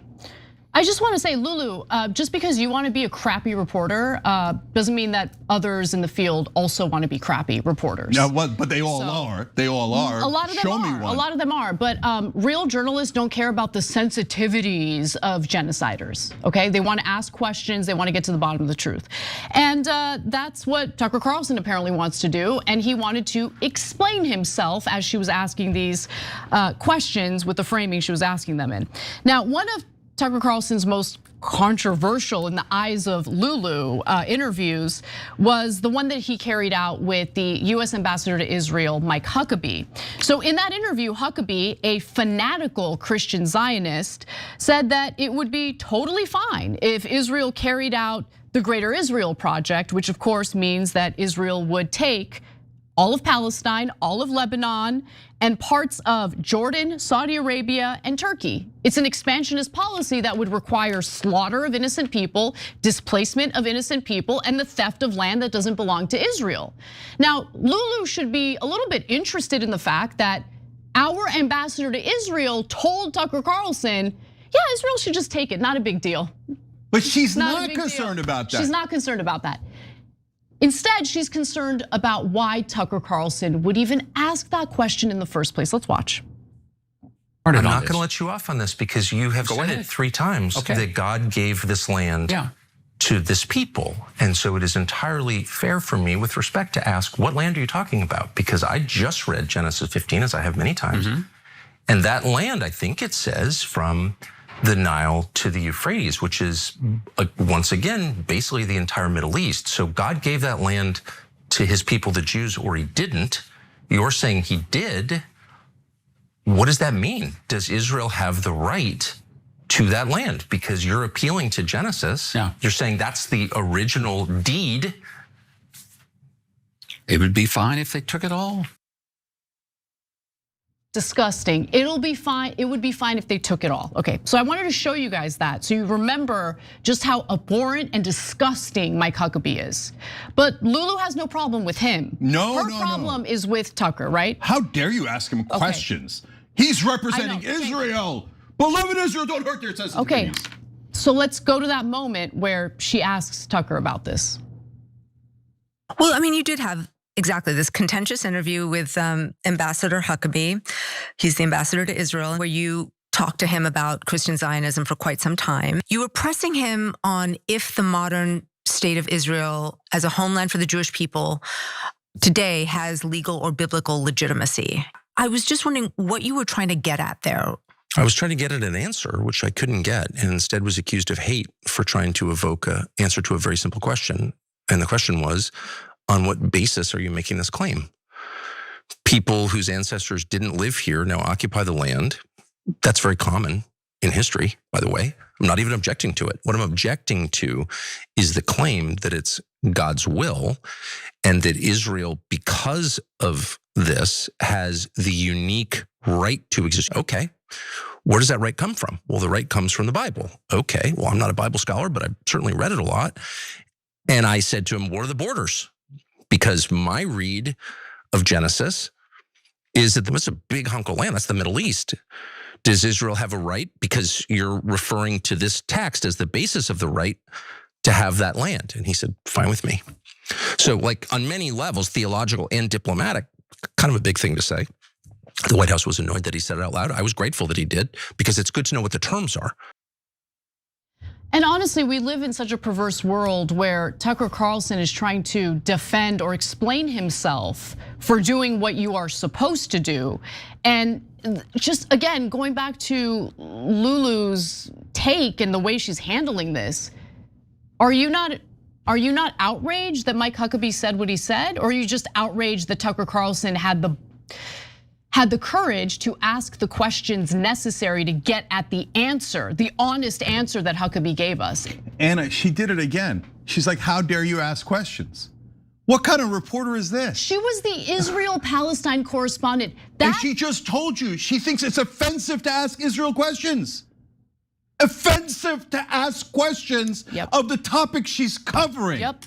So she's like, oh, poor Mike Huckabee. There he was as the American ambassador trying to get Israel to conquer the entire Middle East, and you come in asking your questions, Tucker Carlson. First of all, Tucker Carlson, by asking those questions, was a better journalist than almost everyone in mainstream media, because they are purposely not asking those questions because they're cowards who are like, oh, I might get fired. I might get fired by the Israeli thug brown shirts. I mean, the people with enormous sensitivities. And you might get fired. And you might, Lulu, if you were a real reporter and you actually dared to ask questions of the powerful instead of trying to beat up a guy who's doing your job for you, who's actually asking questions of the powerful. If you didn't go to smear him and character assassinate him, then yes, you might be in some trouble because that would be challenging power. But Lulu, you're not in any trouble, are you? You got a lot of pats on the head. Good job, Lululemon. Way to go, okay? You got him, and you got him to admit that he shouldn't have had Nick Fuentes on. Way to smear him. Oh, the Israelis are very proud of you. Okay, now let's break it down just a little bit more, okay? So remember in that question, he's asking Mike Huckabee, what should Israel's borders be? According to Christian Zionists, because Christian Zionists are a super important voting bloc that is making a big difference in American foreign policy. Isn't that like, I would argue it's even an elementary question. Obviously, we should know what they think are the proper borders because they keep calling the West Bank Judea and Samaria. So that means we are definitely taking the West Bank. And they are referring to all the places that Anna referred to, and it's in their cabinet. It's not a small faction. It's a majority of their cabinet that refers to Greater Israel. But Lulu thinks, how dare you bow your head to Israel as any good reporter would, because you're offending the beloved people who run this country. So did you notice the incredibly obnoxious thing she said about, oh, you say like Israel has these supernatural powers. No, Lulu, they have the same power as big pharma, big oil defense contractors, the power to legally bribe our politicians. And blackmail. And so when they give to 94% of Congress, is it your reporting that tells you no, politicians are so honorable and honest, they would never be affected by hundreds of millions of dollars that the Israeli lobby gave them? Is that your contention? I'm sorry, I'm asking questions. I should know, of course, to bow and kneel and not ask any questions. But is it your contention that every other lobby is super successful? That's why we can't negotiate drug prices, we give giant subsidies to oil companies, but that the Israeli lobby are the only idiots that are totally ineffective, or they don't care about Israel at all, even though they literally say this is for Israel, but secretly they want to help the American people, and that's why they just gave their honest and honorable politicians all this money. Could that have something to do with it? But for Lulu, she does not even consider, oh, what do you think it is? Supernatural powers? You Jew hater, is what she said in between every single line. So no, she is not 1% a reporter. What she is a propagandist whose job is to enforce conventional wisdom and Israeli propaganda. And don't you dare question anyone, she says. You're pathetic, pathetic. And you know what she did at the end, Anna?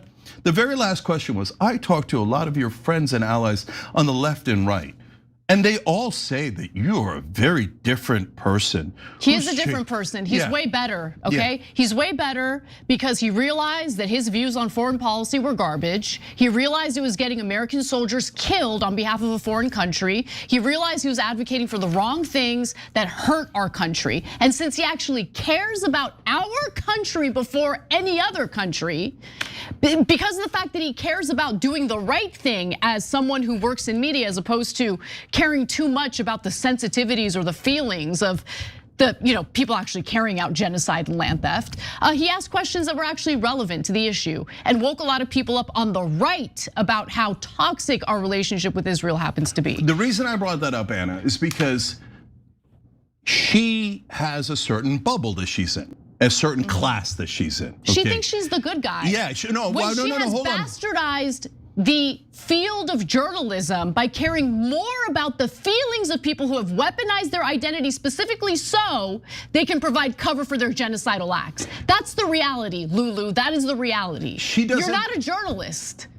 She doesn't know any of his allies that are on the left or the right who would actually dare to disagree with Israel. The only people she knows in her entire life all love Israel. So they all go to her and go, oh, I was on the left and I was an ally of Tucker. Really? Who are you? Okay. Name one, okay? And I hate what he's doing now. He's so immoral for offending Israel. And literally everyone she knows says that because she lives in a bubble that is totally in favor of genocide and the disgusting wars that Israel has done over and over. She's in a bubble that loves that they robbed us of $300 billion, drove us into 7 wars that cost us $8 trillion, but she never reports on any of that. Instead, she reports on how her great friends who all loved Tucker before when he was doing Israeli propaganda are now so upset with him now that he's no longer doing Israeli propaganda like Lulu Garcia-Navarro. And let me say one last thing, Lulu.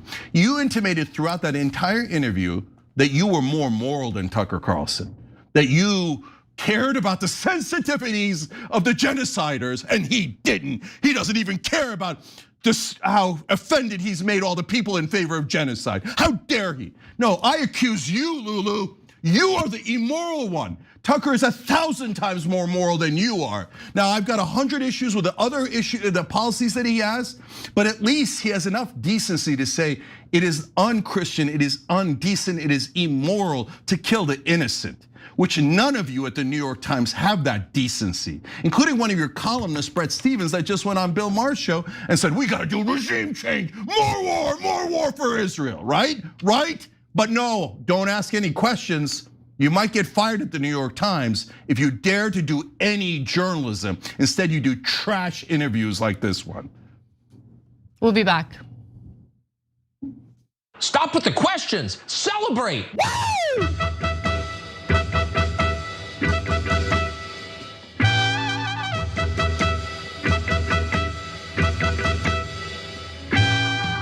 All right, robot engineer or whatever the name is, and RBNet. Sorry, brother, is a YouTube member. He wrote in something that is completely wrong. He wrote in, Lulu Garcia-Navarro is a good reporter. She went to the New York Times from NPR. She seems to be following orders for what she needs to say in the interview. She's not free to interview as she would normally do. No, she's a terrible reporter, and I could tell in just this interview alone. Because what this interview told you, brother, is that she's been lying to you the whole time. That she doesn't ask questions. She doesn't even ask questions that the powerful don't want asked.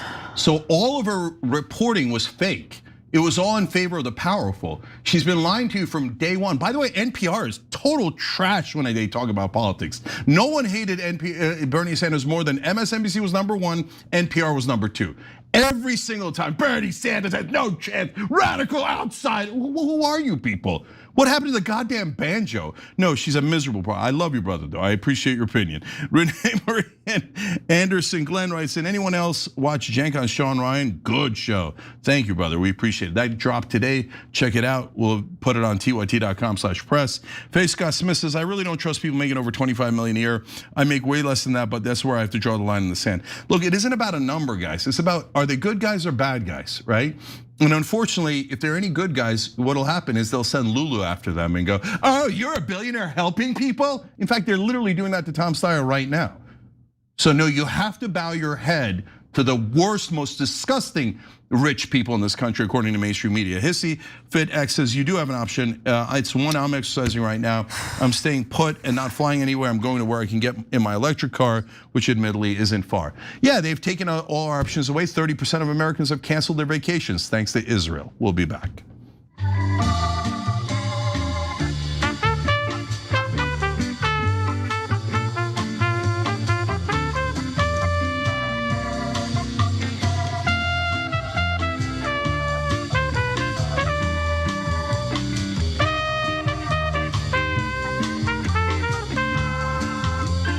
Back on TYT, Cenk and Anna, more news.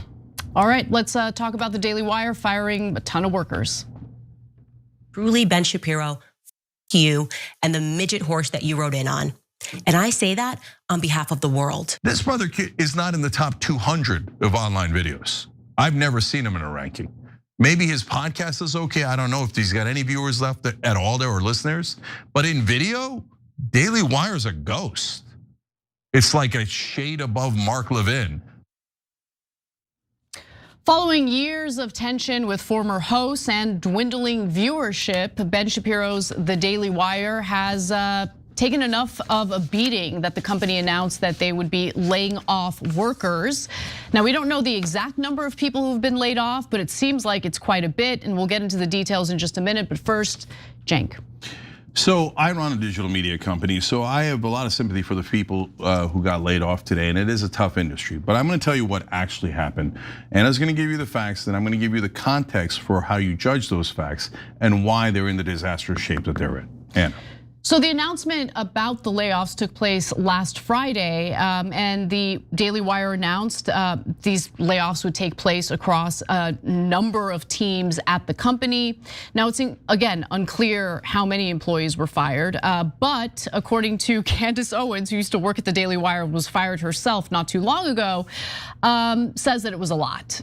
So she claims that she's hearing that it's more like 60% of their workers were let go. Absolute bloodbath.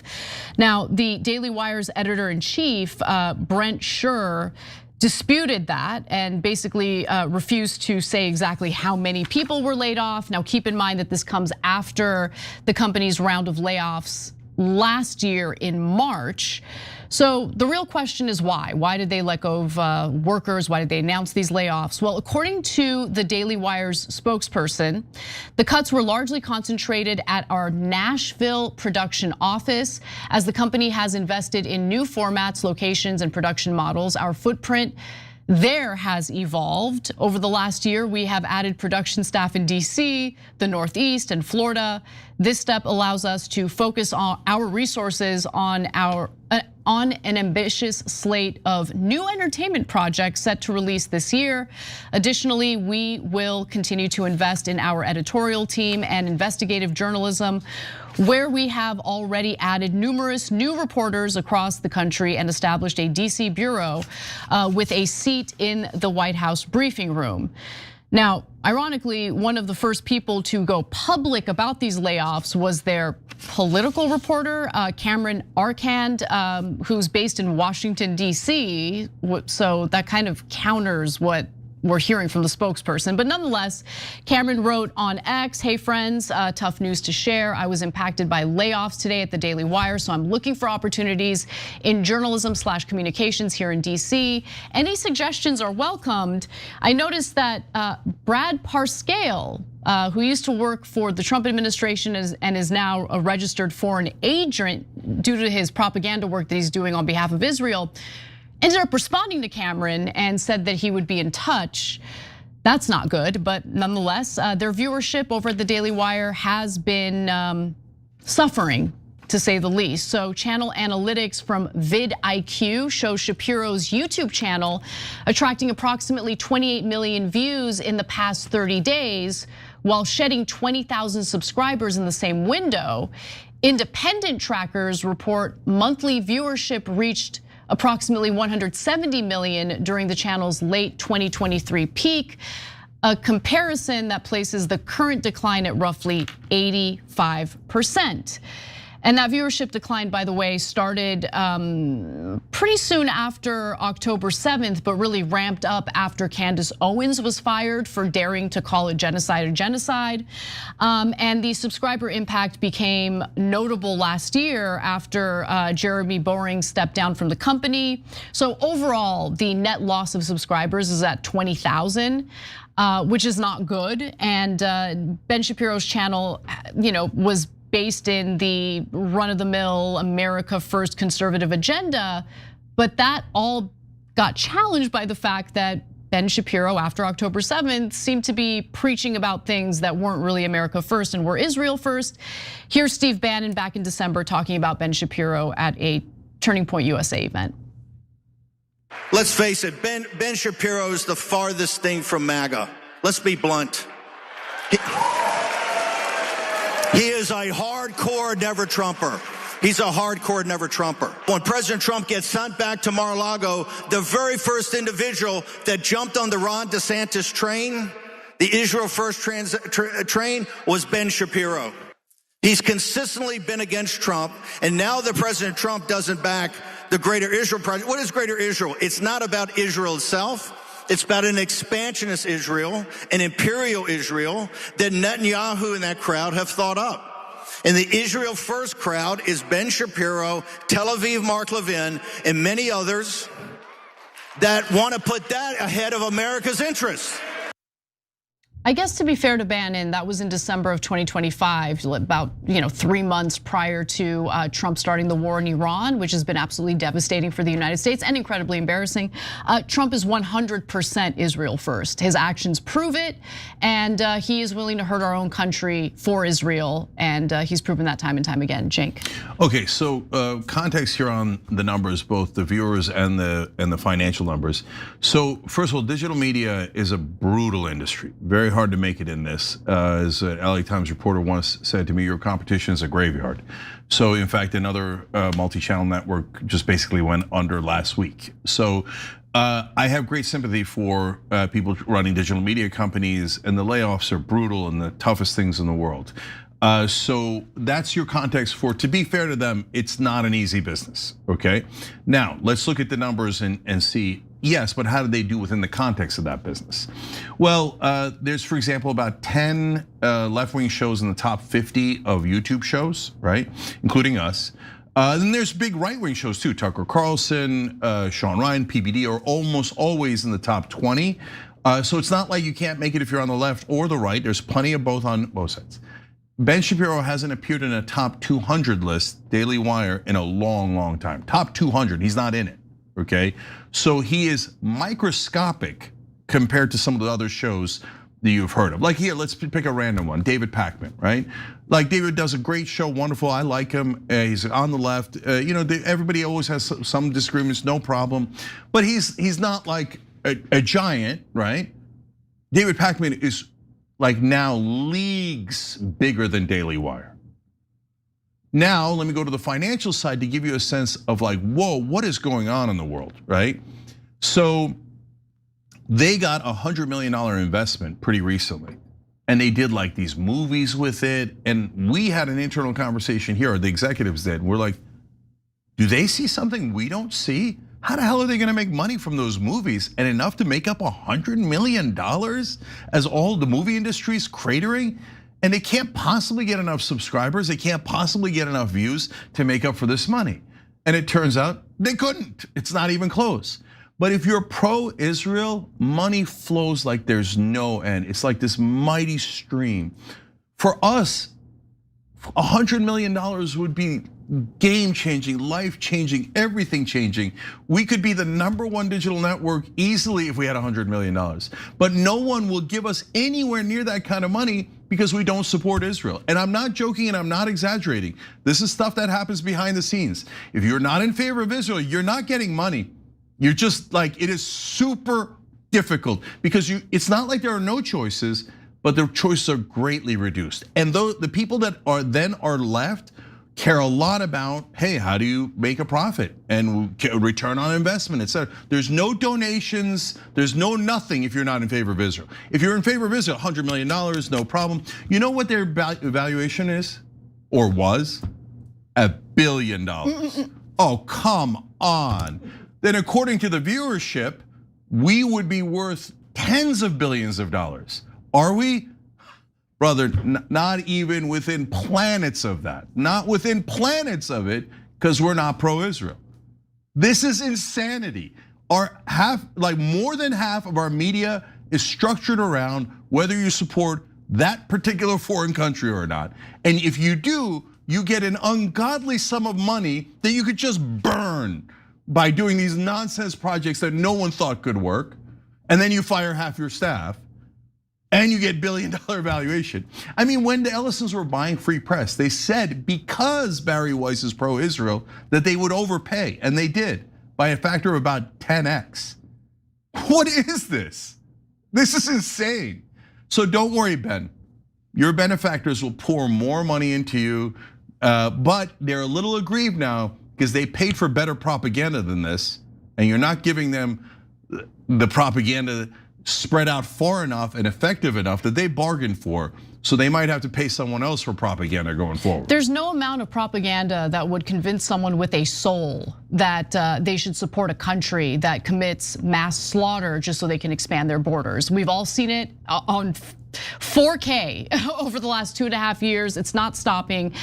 If Israel wants to improve their PR, just stop slaughtering innocent people. It's that simple, but they can't do it. They'd rather spend the money on trying to censor people, silence people, defame people, character assassinate people, and it's not working. And my final comment on this is, look, the decline of the Daily Wire really took off after Candace Owens was fired. And remember, she wasn't fired for some of the things that maybe we've been critical of her on this show. She was fired because she called a genocide. And when they did that to her, what that communicated to the audience that Ben Shapiro has grown over the years is that he's just like Dan Bongino. He's a fake, he's a phony. He built a career off of free speech. Facts don't care about your feelings. And it turned out that branding was complete and utter BS. He didn't mean it. When it came to Israel, no, feelings are everything. Facts don't matter. You need to shut your mouth. You need to support a genocide. And Candace Owens wasn't willing to do that. And she got fired as a result. Dan Bongino built a career off of talking about the Epstein files.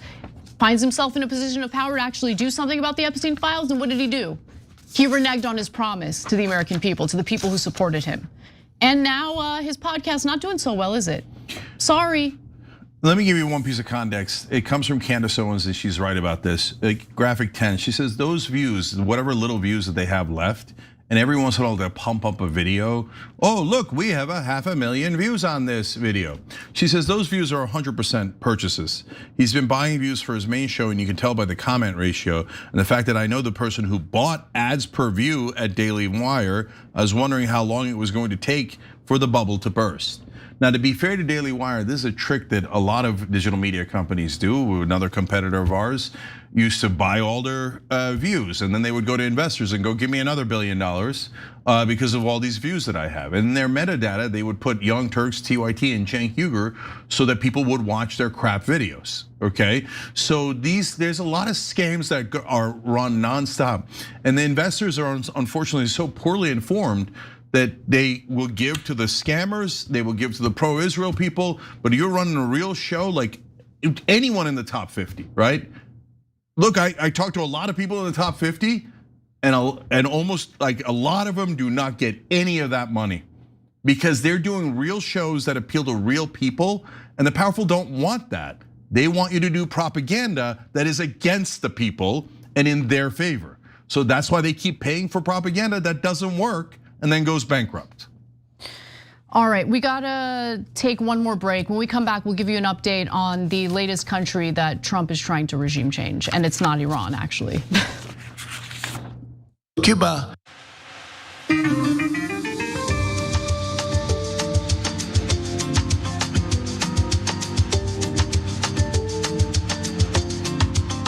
All right, on Super Chat, Sav GW says, love you all, be safe. Pakistani American Hawk Sentinel says, we have to target AIPAC, legal lobbying, siphons billions, acting against international law. Fight back, demand total transparency, strictly limit donations and build grassroots pressure for campaign finance reform. Make politicians listen to people, not money. Brother, I have that exact plan. So we'll talk more about it on Member Mondays in a little bit. Miyagawa Kitsuki Otaku Dragon says, I gotta be honest, I first learned about Daily Wire and Ben Shapiro from TYT. I thought they were a bigger deal on the right. They were until people realized that they don't care about American interests at all. That the whole time, all they've been doing is propaganda for Israel, but not just for Israel, for oil and gas companies, because fracking industry started Daily Wire by giving them a huge donation, tens of millions of dollars. It's not a donation, it's an investment in marketing and propaganda. And they also work for the super rich, and that's why they're always arguing for tax breaks for billionaires and screwing over the average guy. And when people realize that, everybody stopped watching them at once. Mr. Mintler says on Twitch, Ben Shapiro lost viewers. That's a shame. So anyway, No Math Dragon says, may the 4th be with you. Thank you for reading. Okay, yes, may the 4th be with all of you. AJ Nestor says, our government is now just a looting operation. AJ, oh my God, you're 100% right. That's all it is. It's just taking some money from the donors, robbing us and giving it to the donors 100-fold, 1,000-fold over. We're just the people that are sheep to the slaughter, and the job of the mainstream media is to lie to you and pretend you're not getting robbed. And in fact say, oh, our feelings are hurt that you said you got robbed. Jack says, there's no way the military can solve this problem, you idiots, we lost this war. He is right, Trump is wrong. We'll be back. Cuba.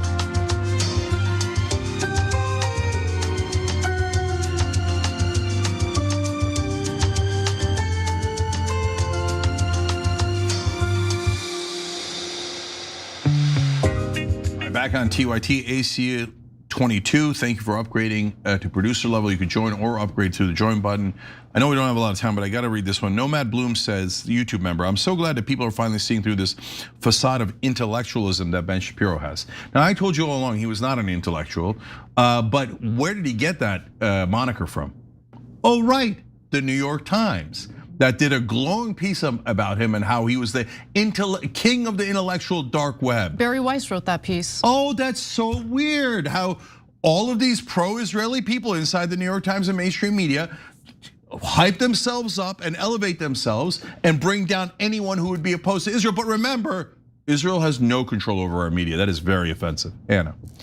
All right, well, let's talk about some other goings on with foreign policy that's embarrassing for the American people because it has to do with like torturing and punishing civilians. So Trump laid out the next country that he's planning on attempting regime change in, and he did so during a speech in Palm Beach. Take a listen.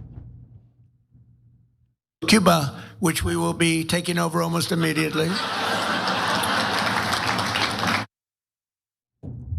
Pretty gross. I love how the mask is off and you have the disgusting SEALs clapping in the audience like, yeah, let's go take the country that doesn't belong to us. Terrible people, terrible president. And let's talk a little bit about what Trump has already done. Now, he has put some action behind his words. Cuba's been dealing with crippling sanctions for some time now, but Trump decided to add to it, as Newsweek reports. Earlier on Friday, Trump signed an executive order expanding US sanctions on the Cuban government, citing threats to US national security and foreign policy. What a joke. The order targets individuals and entities linked to Cuba's security apparatus, energy sector, financial services, mining industries, and other parts of the economy. Under the directive, property and financial interests connected to sanctioned individuals can be blocked, and US persons are largely prohibited from conducting transactions with them. Now, after Trump kidnapped Nicolas Maduro, the former leader of Venezuela, along with his wife, by the way, oil shipments to Cuba abruptly stopped, which meant that they didn't have the oil necessary for the energy they need in their country. So it was absolutely devastating. Hospitals were no longer functioning. They had no electricity whatsoever. The country experienced massive shortages in food and medical supplies. So understand that these sanctions, which by the way, we have implemented on a lot of countries, don't hurt regimes, they don't lead to regime changes. What they do is they crush civilians, ordinary people, and that is what the Americans are known for now. Internationally, we are known as the butchers. We are known as the ones who enable a pariah state like Israel. We are the ones who are known for watching all these innocent civilians die in multiple countries because of our actions. And that's not something to be proud of. That leads to a lot of enmity. That leads to a lot of hostility toward the United States. This ain't good. But you got the SEALs in the audience clapping about it because they think it's great. They're probably thinking about ways they can profit off of more devastation in a foreign country. So a little bit later in the story, I'm gonna read you guys a sentence where you're gonna go, oh no, I can't believe it. Okay, so let's see if you really have that reaction after I read you the sentence. But first, to what Anna was saying, Cuba first is like a mini-me of Israel first. So they have the same attitude. We don't care about the rest of America. You're gonna have to pay for our wars. We don't care about the people that live inside Cuba. We haven't seen them for decades. Who cares about them? Yeah, let's starve them to death. Who cares, okay? As long as I get my casinos back and as long as I get my land and property back, I wanna be even richer than I am today. And I need to go back and get as rich as I used to be. Yeah, okay, so and what do they have? They have money because they already took a lot of the money that they had in Cuba and brought it over here. And they do the legal bribing of our politicians as the pro-Israel camp does, as every camp does. And since they have a concentrated mass and a concentrated amount of money in Florida, they have outsized power. So they're like, well, if Israel can drive you to war, we can drive you to war. I mean, bribery is allowed for everyone. Well, they're right about that, but wait, that other country also enters the picture in a minute. All right, go ahead, Anna. So I actually want to skip ahead a little bit and talk a little bit about what Colonel Lawrence Wilkerson said to Tucker Carlson, because I want you guys to get a sense of how much we're hated internationally because of the sanctions that we slap onto countries who don't abide by what our moneyed interests here in the United States want. Let's take a look. They're going to eliminate SWIFT. They're going to eliminate our ability to sanction countries. That's one of their major purposes. And that's an altruistic purpose for them. They think eliminating our ability to put sanctions on other countries in the world, through which since the turn of this century, we have killed 38 million people, mostly men, women, and children. 38 million people. That rivals Stalin's purges, Mao Zedong's Cultural Revolution. It almost rivals Hitler in terms of the people that he killed directly in World War II. China looks at us this way, as having done that damage in the world with our financial system, which allowed us to put primary and secondary sanctions on 30% of the world. So what Colonel Wilkinson was talking about there is how China is trying to weaken the influence of US sanctions, which I actually think would be a good thing because they don't actually lead to regime changes. They don't achieve anything other than actually harming ordinary people.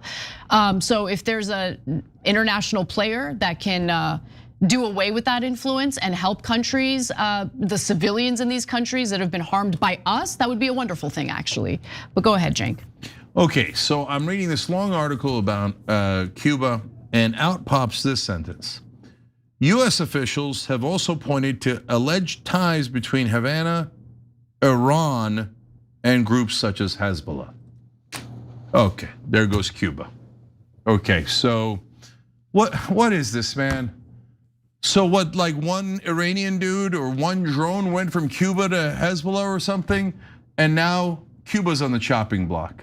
Cuba first apparently is not strong enough to be able to do this, but the minute Israel first comes in with their overwhelming power, and they're like, oh, they have done foreign policy not sanctioned by Israel, who rules the world. You should destroy them for dealing with Hezbollah. What is this? What is this? Now we're gonna invade Cuba because of effing Israel? Why are you mentioning that in the middle of the story? Because someone leaked it to you. Someone told you the Israelis are upset with Cuba, and if Cuba doesn't watch it, they're gonna get invaded. And by the way, the other day, Netanyahu threatened Spain. He said, how dare you criticize us? There will be consequences, an immediate price to pay. Who the F are you, man? You're the size of Papua New Guinea. Without America, they're nothing. That's why they're now going to India, and a viewer wrote in earlier, oh, they're coming and now doing propaganda. They started buying media in India, saying how Israel is the greatest, most moral country. Why? Because they're planning to rob India next after we collapse. Because they need a new host. Pariah, total pariah state. Total pariah state. And the Cuban exiles here in the United States are starting to abandon Trump, not because they're concerned about the brutality toward Cuban civilians in Cuba. They don't think the brutality goes far enough. Okay, an April poll for the Miami Herald of Cuban exiles found that 78% said they'd be dissatisfied with economic reforms alone. Another question found a significant majority would back military intervention, though that group was about evenly split between those who wanted the military to unseat the government in Cuba and those who wanted the military only to address humanitarian needs.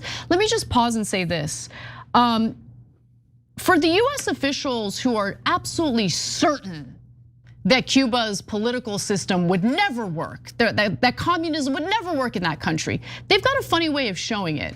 Because they've had to slap on all sorts of sanctions and essentially alienate Cuba to ensure that their economy fails. Why would you need to do that if communism is so bad and it would fail the country anyway? I don't know, it's just interesting. Yeah, well, I was thinking the same exact thing earlier today, and as I was reading all this, because look, I don't want, back in the day, the Soviets put in nukes there that's too close to us. I get that. We can't have them putting in weapons that could affect us, right? But why do we need to destroy them economically? How does that help us? Oh, we'll teach them a lesson. Why do we need to teach them a lesson? Why do we have to make the average Cuban starve? How does that help us? It doesn't help us at all. So why do we do that? Not because we think it's better for the Cubans. We do it because we think it's better for the rich Cuban Americans who donate to our politicians. And by the way, even if all the Cuban Americans in this country, and which they don't, a lot of Cuban Americans are now not part of the older generation, very similar to Jewish Americans. 63% of Jewish Americans against the Netanyahu government. A lot of younger Cuban Americans are not in favor of an invasion, so it's a mixed crowd. But for the Cuban Americans who say America must invade Cuba, I don't care what you think at all.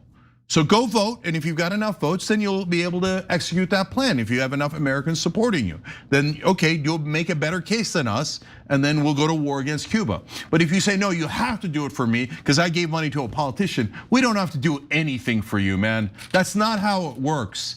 And these rich people from other countries keep insisting that we have to go die for their wars, we have to go starve and murder people for their benefit and for their financial benefit. And we don't have to do any of that. No, America should serve American interests and not Cuban interests or Cuban American interests or Israeli American interests. American interests. All right, we'll be back on the revolution next.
guys, welcome to the Revolution and Member Mondays. So if you want to call in and you're a member, everybody can watch. Obviously, you can all see it; it's public.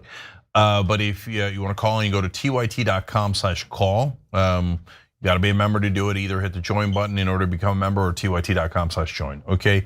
But if you want to call in, tyt.com/call. I'm going to do a couple of comments here before I go to that. But first, I want to tell you what to call in about. This is important. Okay.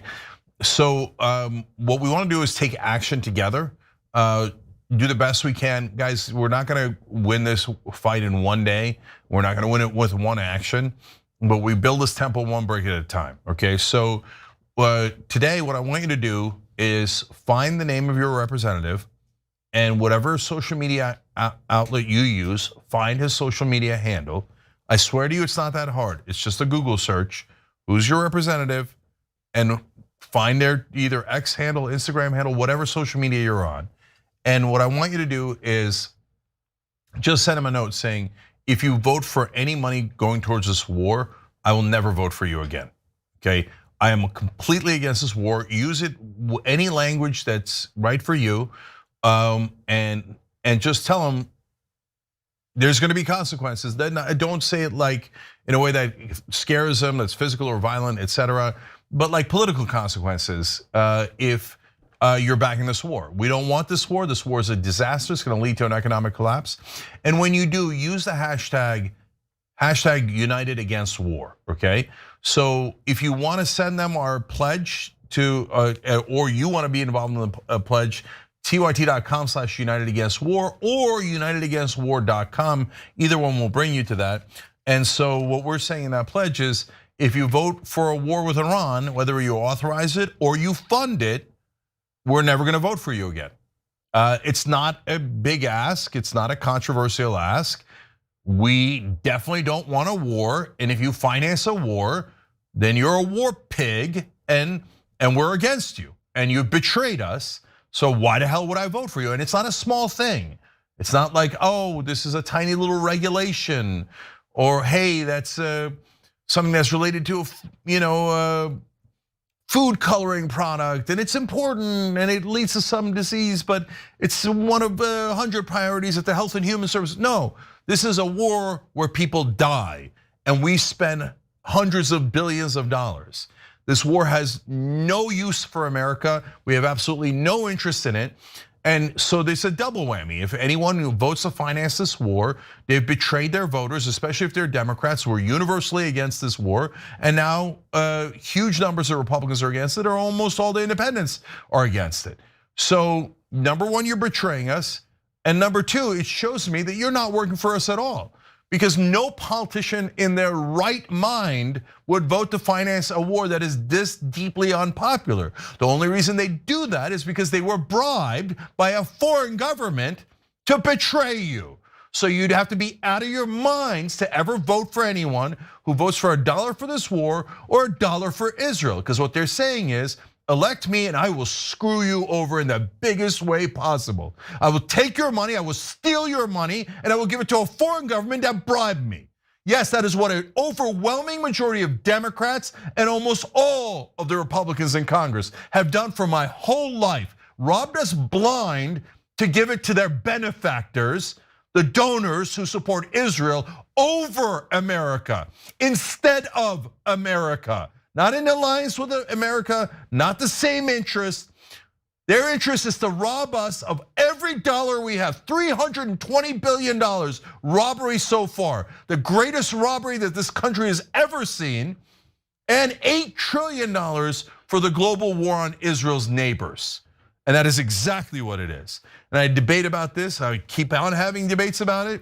Have we attacked anyone else's neighbors, or 7 of anyone else's neighbors? That's not a coincidence. It's the bribery, stupid. And when I say stupid, I mean everyone in mainstream media is like, oh, I don't know what the bribery is. I don't know what bribery is. Oh, I think the politicians are honest and wonderful, honorable people. And the people who are giving them money to sell out America to make us pay for Israel's bills are wonderful people whose sensitivities are extraordinary, and they should never be challenged, and they should never be questioned, says garbage so-called reporter Lulu Lemon or whatever her name is, Lulu Garcia-Navarro, I believe what it is, that propagandist that New York Times sent to interview Tucker Carlson. Come send her to interview me, see how it turns out for you. And of course, they would never make that mistake because it's easy to beat up on the populist right, and their audience loves that. But if you talk to us, we come to you with facts, and she has no facts. All she has is, how dare you offend the beloved Israelis? Come on, Lulu, prove me wrong. Do as tough an interview as you possibly can. I won't interrupt, I'll give you free reign as long as you let me answer the questions. But she doesn't want to do that because she knows she'll be humiliated because she's not a journalist and neither is anyone working in the New York Times political section. All disgusting propagandists. Okay, Wang Jun wrote in early 11, says he knows war, but he never served. His warmongering is just compensation for the fact that the closest he's ever got to combat is a struggle to get more viewers. All right, look, you know my standard. If you want to be in favor of war, great, sign up. So Levin, Barron Trump, I mean, they're sending your kids to die for Israel, right? Right? But never the rich and the powerful, never the pro-Israel people. No, they never go, they never go. No, your son has to go. Your daughter has to go. Laura Loomer's not gonna go. Ben Shapiro's not gonna go. Ben, why don't you sign up? Why don't you sign up? I know what you're thinking. Oh, no, I shouldn't do the IDF because that might get me in some political. No, I didn't say IDF. I said, why don't you sign up for the American troop? Oh, well, if I sign up for the American military, I might be used as cannon fodder. Then we're gonna use them for the ground troops so they die instead of the precious Israelis. Right, Ben? Right, Ben? You're never gonna sign up because you think that other people named Americans should die for your wars. Okay, tyt.com/call. Nasty Dragon says, I bet you Israel has tapes of Trump with a 9-year-old or 13-year-old girl. That's the Trump blackmail. At this point, I don't know what they have on him, but would I be surprised if they have the tape of that 13-year-old that reported being raped by Trump? She is a real Jeffrey Epstein victim, and she said that Trump beat her, and tried to rape her. Now, I don't know if that's true, but I bet Israel knows if it's true. If that's an allegation, whatever actually happened is very likely on tape. Epstein had video cameras and clocks all over his house, on the doors, in tissue boxes.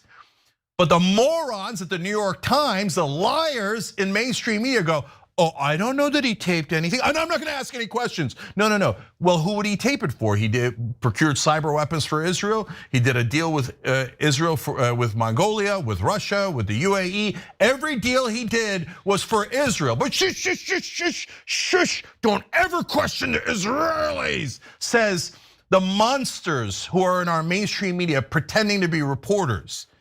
You should all at least get paid better by the Israelis. They're not paying you, are they? They're just paying you the crap wages and say, go back and do it again. And if you don't do exactly what we tell you to do, you're gonna be fired and called an anti-Semite, right? You all know it. Every single reporter in this country knows that better than I do. They know that if they dare criticize Israel, people are gonna be all over their ass and their chances of being fired are going to be much, much higher. All right, let's see if we can take a call. Cara, who do we have? We have Maya from North Carolina who has a question about Israel and thinks maybe you might know something about it. You came to the right place, Maya. Go ahead. Go ahead, Maya. It's Mia from North Carolina. Hello. Oh, sorry. Good to speak to you again. Good to speak to you, brother. Go ahead. So I had a question about the political situation in Israel.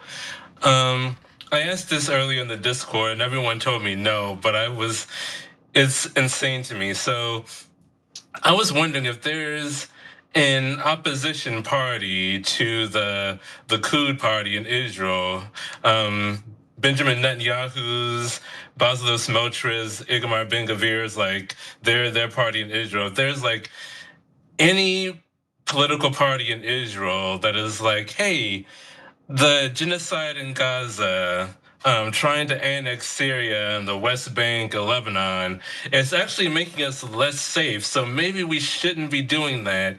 If there's like any appetite for that in Israel, because I cannot believe that wouldn't be the case. Yeah, no, brother, we've lost Israel. So their culture right now is in woeful shape. It wasn't always that way. It's a mix, and you can see in the public polling data how they've gone back and forth throughout the different years. But for a while now, they've just gone full fascist. So is there a left-wing party in Israel? Yes, there is, okay? Are there left-wing voters in Israel? Yes, there are. Are there voters who are upset about the genocide in Gaza in Israel? Yes, there are. Are they a large number? No, they're a very, very small number. So right now, the people challenging Netanyahu are not from the left. They're Naftali Bennett, who is his positions on war, the Palestinians, Lebanon, genocide are indistinguishable from Netanyahu's. So he says, yeah, we're going to do more war. He's the one who said we're probably going to go into Turkey after we're done with Iran. So, and the reason for that is because the Israeli population has no appetite for peace. They only want war. They're hell-bent on war. They're hell-bent on, and they don't view the Palestinians as humans. So not every Israeli, I just told you there's a minority who are good guys and who are desperately trying to fix the system, but they are losing. And we on the left here have lost a lot too, right?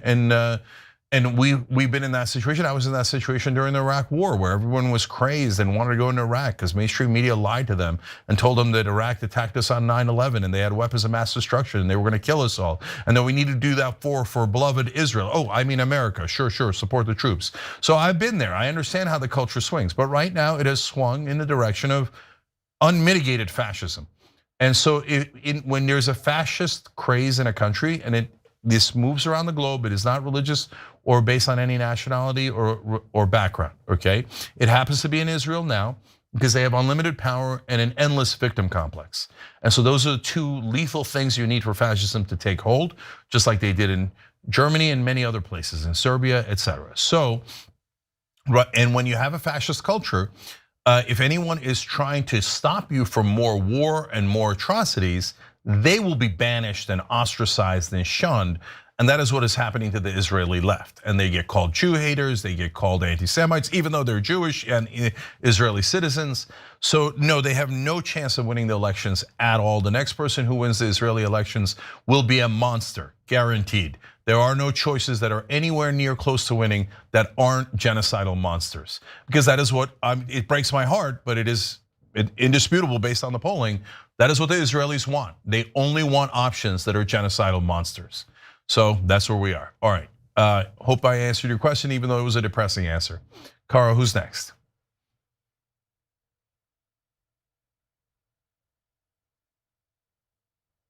Sorry, we've got Ryan from New Hampshire who has a question about the Supreme Court. All right, go ahead, Brian. Ryan. Good evening, Cenk, and thank you, Kara, appreciate it. I saw that there's a topic also that says, what makes you proud to be an American? So I tried to word my question in that way. First to make a comment, I'm thankful we do have a justice system, but I acknowledge it's flawed and in a lot of cases near broken. But I think we have a labeling problem, and I wanted to see if that's something you agree with, Cenk. For example, when Trump ran this last time for president, I almost never heard him described, certainly on mainstream media, but even on independent media, with all of his titles, including felon, and that the reason he's a felon is for cheating in the 2016 election. Like, it was always talked about Stormy Daniels, this or that, but we didn't just get to the heart of it. It was election cheating, right? And so that wasn't said. And the next thing, related to the justice system that I am thankful for, and I have some hope for, but I think we're currently describing the Supreme Court incorrectly. Instead of it being called the Supreme Court, I think we need to acknowledge that it's really the Dirty Roberts Court. In my opinion, that describes much better a lot of the rulings that have happened over the last however many years. And so my question is, it seems like criminal justice cases can be challenged and sometimes overturned when there's systemic problems, like, related to crime labs or evidence and so on and so forth. And therefore, we have so many awful rulings from the court that are funded from people or organizations who are close to the justices. So in my opinion, that's a systemic problem. So why can't we overturn compromised rulings And I guess that's the heart of my question here, especially in cases where the justices should have recused and so on and so forth. Yeah. So that's a hell of a question. I really like it because it's thoughtful. So let me give you a direct, specific answer and then get to the institutional problems. Unfortunately, there is no mechanism for overturning Supreme Court cases based on corruption. I'm not aware of any such mechanism. Should there be? Probably.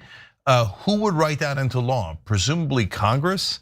But then the Supreme Court would have to say that it is constitutional, and they might not, in order to protect their own power and the separation of the different branches of government, right? And so then you could pass an amendment with those rules. And again, you might need that. That's a really good point that you're making. But right now, as far as I know, no, there are no rules where you could overturn a Supreme Court case because of corruption. So which then leads me to the most spectacular example of that, and then the institutional problems. So back in the late 1880s, the Supreme Court heard a case from a railroad company. They were making the outrageous claim that corporations were the equivalent of human beings and they should have constitutional rights. Good news, the Supreme Court ruled against that. Convincingly and overwhelmingly. There was a minority opinion who was outraged by it. How dare you guys say that corporations aren't human and that they don't have constitutional rights? It's an outrage. So absolutely positively clear how the Supreme Court ruled. Well, later, way after the ruling that the court handed down, there was a summary that was attached to it by the Supreme Court clerk. He's a clerk and not a Supreme Court justice. And amazingly and very weirdly at the time, that clerk was the CEO, former CEO of a railroad company. Now that is a hell of a twist and coincidence. And that former CEO wrote in that the court ruled that corporations were people and they did have constitutional rights. The exact opposite of what the court had ruled. But that same corrupt justice that was in the minority in that opinion, in a later opinion, referred to the summary and not the text of that Supreme Court ruling and said, well, as we already ruled, corporations are people and have constitutional rights. And then from then on, that became precedent and no one ever overturned it, even though it was purposely wrong, corrupt, completely wrong. And our entire judicial system in regards to corporations is based on that. And that is what allowed the Supreme Court in 76 to 78 to say, since corporations are human beings and have constitutional rights, you cannot take their speech rights away. Hence, they have the right to spend unlimited money, which is speech, in elections. And that's where they basically legalized bribery and doomed this country. In that case, Byron White was a Supreme Court justice who was in the minority, and he ruled this is going to be a mortal danger to our democracy. This will end our democracy. And he was totally right about that. But there's nothing we could do to go back and reverse those rulings. But the only thing above the Supreme Court is an amendment. And if you get an amendment, then the Supreme Court doesn't have a choice. So that's why we're always fighting for, and Wolfpack is fighting for, an amendment to get money out of politics, because that's literally the only way you could reform this country and end corruption, because otherwise the very deeply corrupt Supreme Court will always say corporations are humans, they have unlimited right to bribe our politicians, and when our politicians are bribed, it doesn't affect them at all. They say these outrageous, ludicrous things. And of course, all of our reporters are go, oh yeah, corporations are human beings. The Supreme Court is right. It is not bribery. It is not. No, it is not bribery. It is just wonderful people whose sensitive feelings should not be upset. And it's just the politicians happen to do exactly as they're ordered by their donors every single time. But I'm a moronic, like no IQ reporter who can't tell. I just can't tell where the bribes are coming from. Can you sense how enraged I am at mainstream media, who's been lying, not just to you guys, but to me my whole life? And I'm so mad at myself that I didn't realize earlier that they were brainwashing me and all of you into compliance.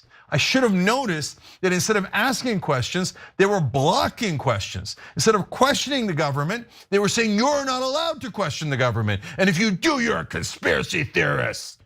And you should be canceled forever. How dare you question the official government narrative on any story, especially on 9/11. Shut up, don't ask any questions, says our reporters at the New York Times and Washington Post and CNN and all these trash outfits. Now, as much as I can't stand this current Supreme Court, guys, that doesn't mean you destroy the institutions. As much as I loathe almost everyone in mainstream media, that doesn't mean you destroy journalism. That means you improve the Supreme Court, you improve journalism. You wash out the trash that's in there now, and after the dumpster fire, you actually well, I was gonna say reinvent, but you don't have to reinvent. You just have to go back to the roots of what journalism was supposed to be and what the Supreme Court was supposed to be. So we need to protect the separation of powers, but we need to do it in the right way, in the political way. Let's go get that amendment. If you wanna help Wolfpack, please, you gotta help Wolfpack right now, okay? So they're at fightcorruption.us, fightcorruption.us, and it says fight corruption, not each other. I love that, okay? So now let's, tyt.com/call if you wanna call in now. Guys, if you have any ideas on how to fight back against this war and about Israel's control of this country, tyt.com/call. And in the bonus episode for just the members, that's what we're gonna talk about.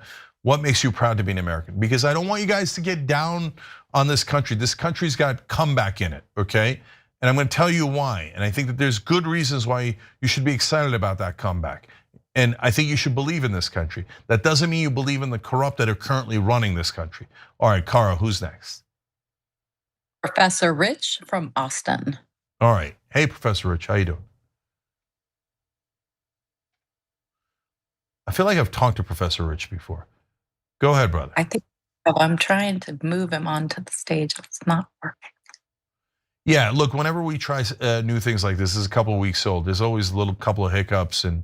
Hello. Can you hear me? There you go. All right, go ahead, Professor. Hey, yeah, we've met. I've been listening to y'all since the very first show you ever put on that repeated over and over. That's what I used thought. to call into the show. Yeah, right, Edwin? So hold on, Professor Rich, we totally remember you. Yeah.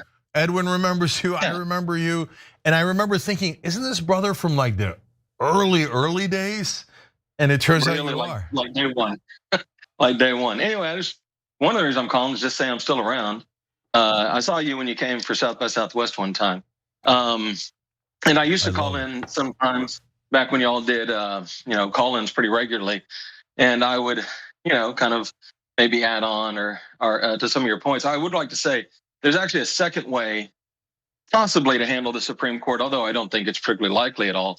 But if they were to be looked at through a lens of, say, corruption, they could be impeached and removed. Now, again, I'm not saying that's possible, but it is the other thing that is above them. Amendments are not the only thing that are above them. They are answerable to the people's bodies. And I think that's a point worth making. Yeah, Professor Rich, real quick, that is true. But I was answering the specific question of, can their rulings be overturned if there is corruption? And unfortunately, the answer is no, as far as I know. Oh, no, you would have to get a new Supreme Court on there, or do something that scared them so bad that they started overturning their rulings, like the Supreme Court and the New Deal did. I did want to ask if I can. Do you remember? It was probably 2003. You were just kind of casting about for ideas, and you called me, and we talked about some suggestions off air. You remember that at all? Yeah, Professor Rich, I definitely remember you. Do I remember any of the details? Not really, but that sounds like me.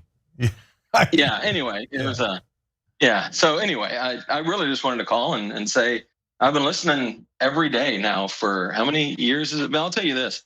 I started listening to you in my first year as a high school teacher, and I can retire at the end of next year. That's how long I've been listening. Wow, brother. I don't know if that's like makes me happy or depressed.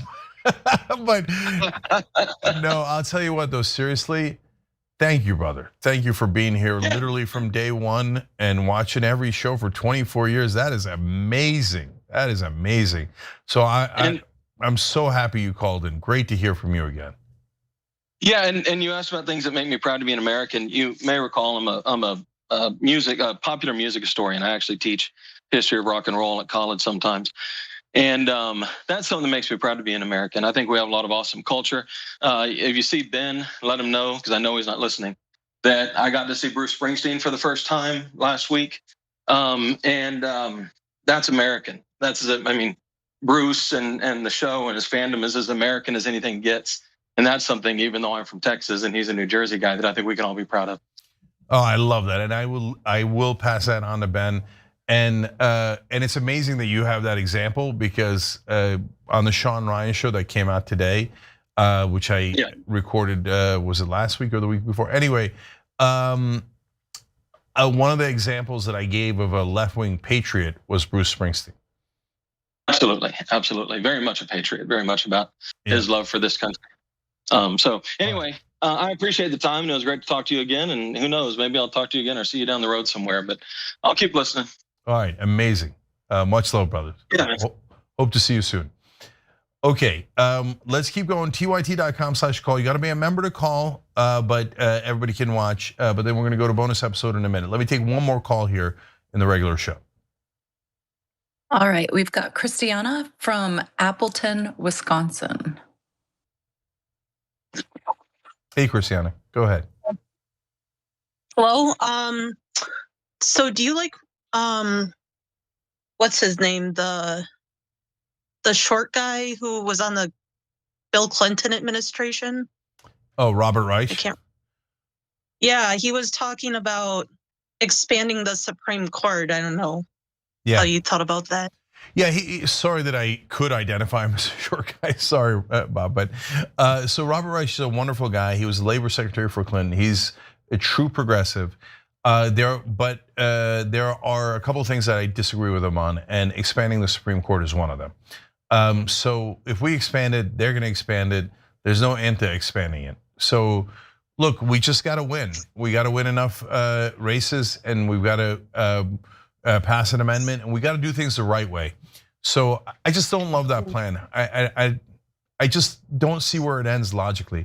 But that doesn't mean that he has perfectly good intent in proposing that. He's again a really good guy, and we probably agree on about 94% of things. But there are a couple of things that we're not aligned on, and you happen to hit just one of them. So, but a lot of people do like that idea. Just take it, my opinion, with a grain of salt because of that.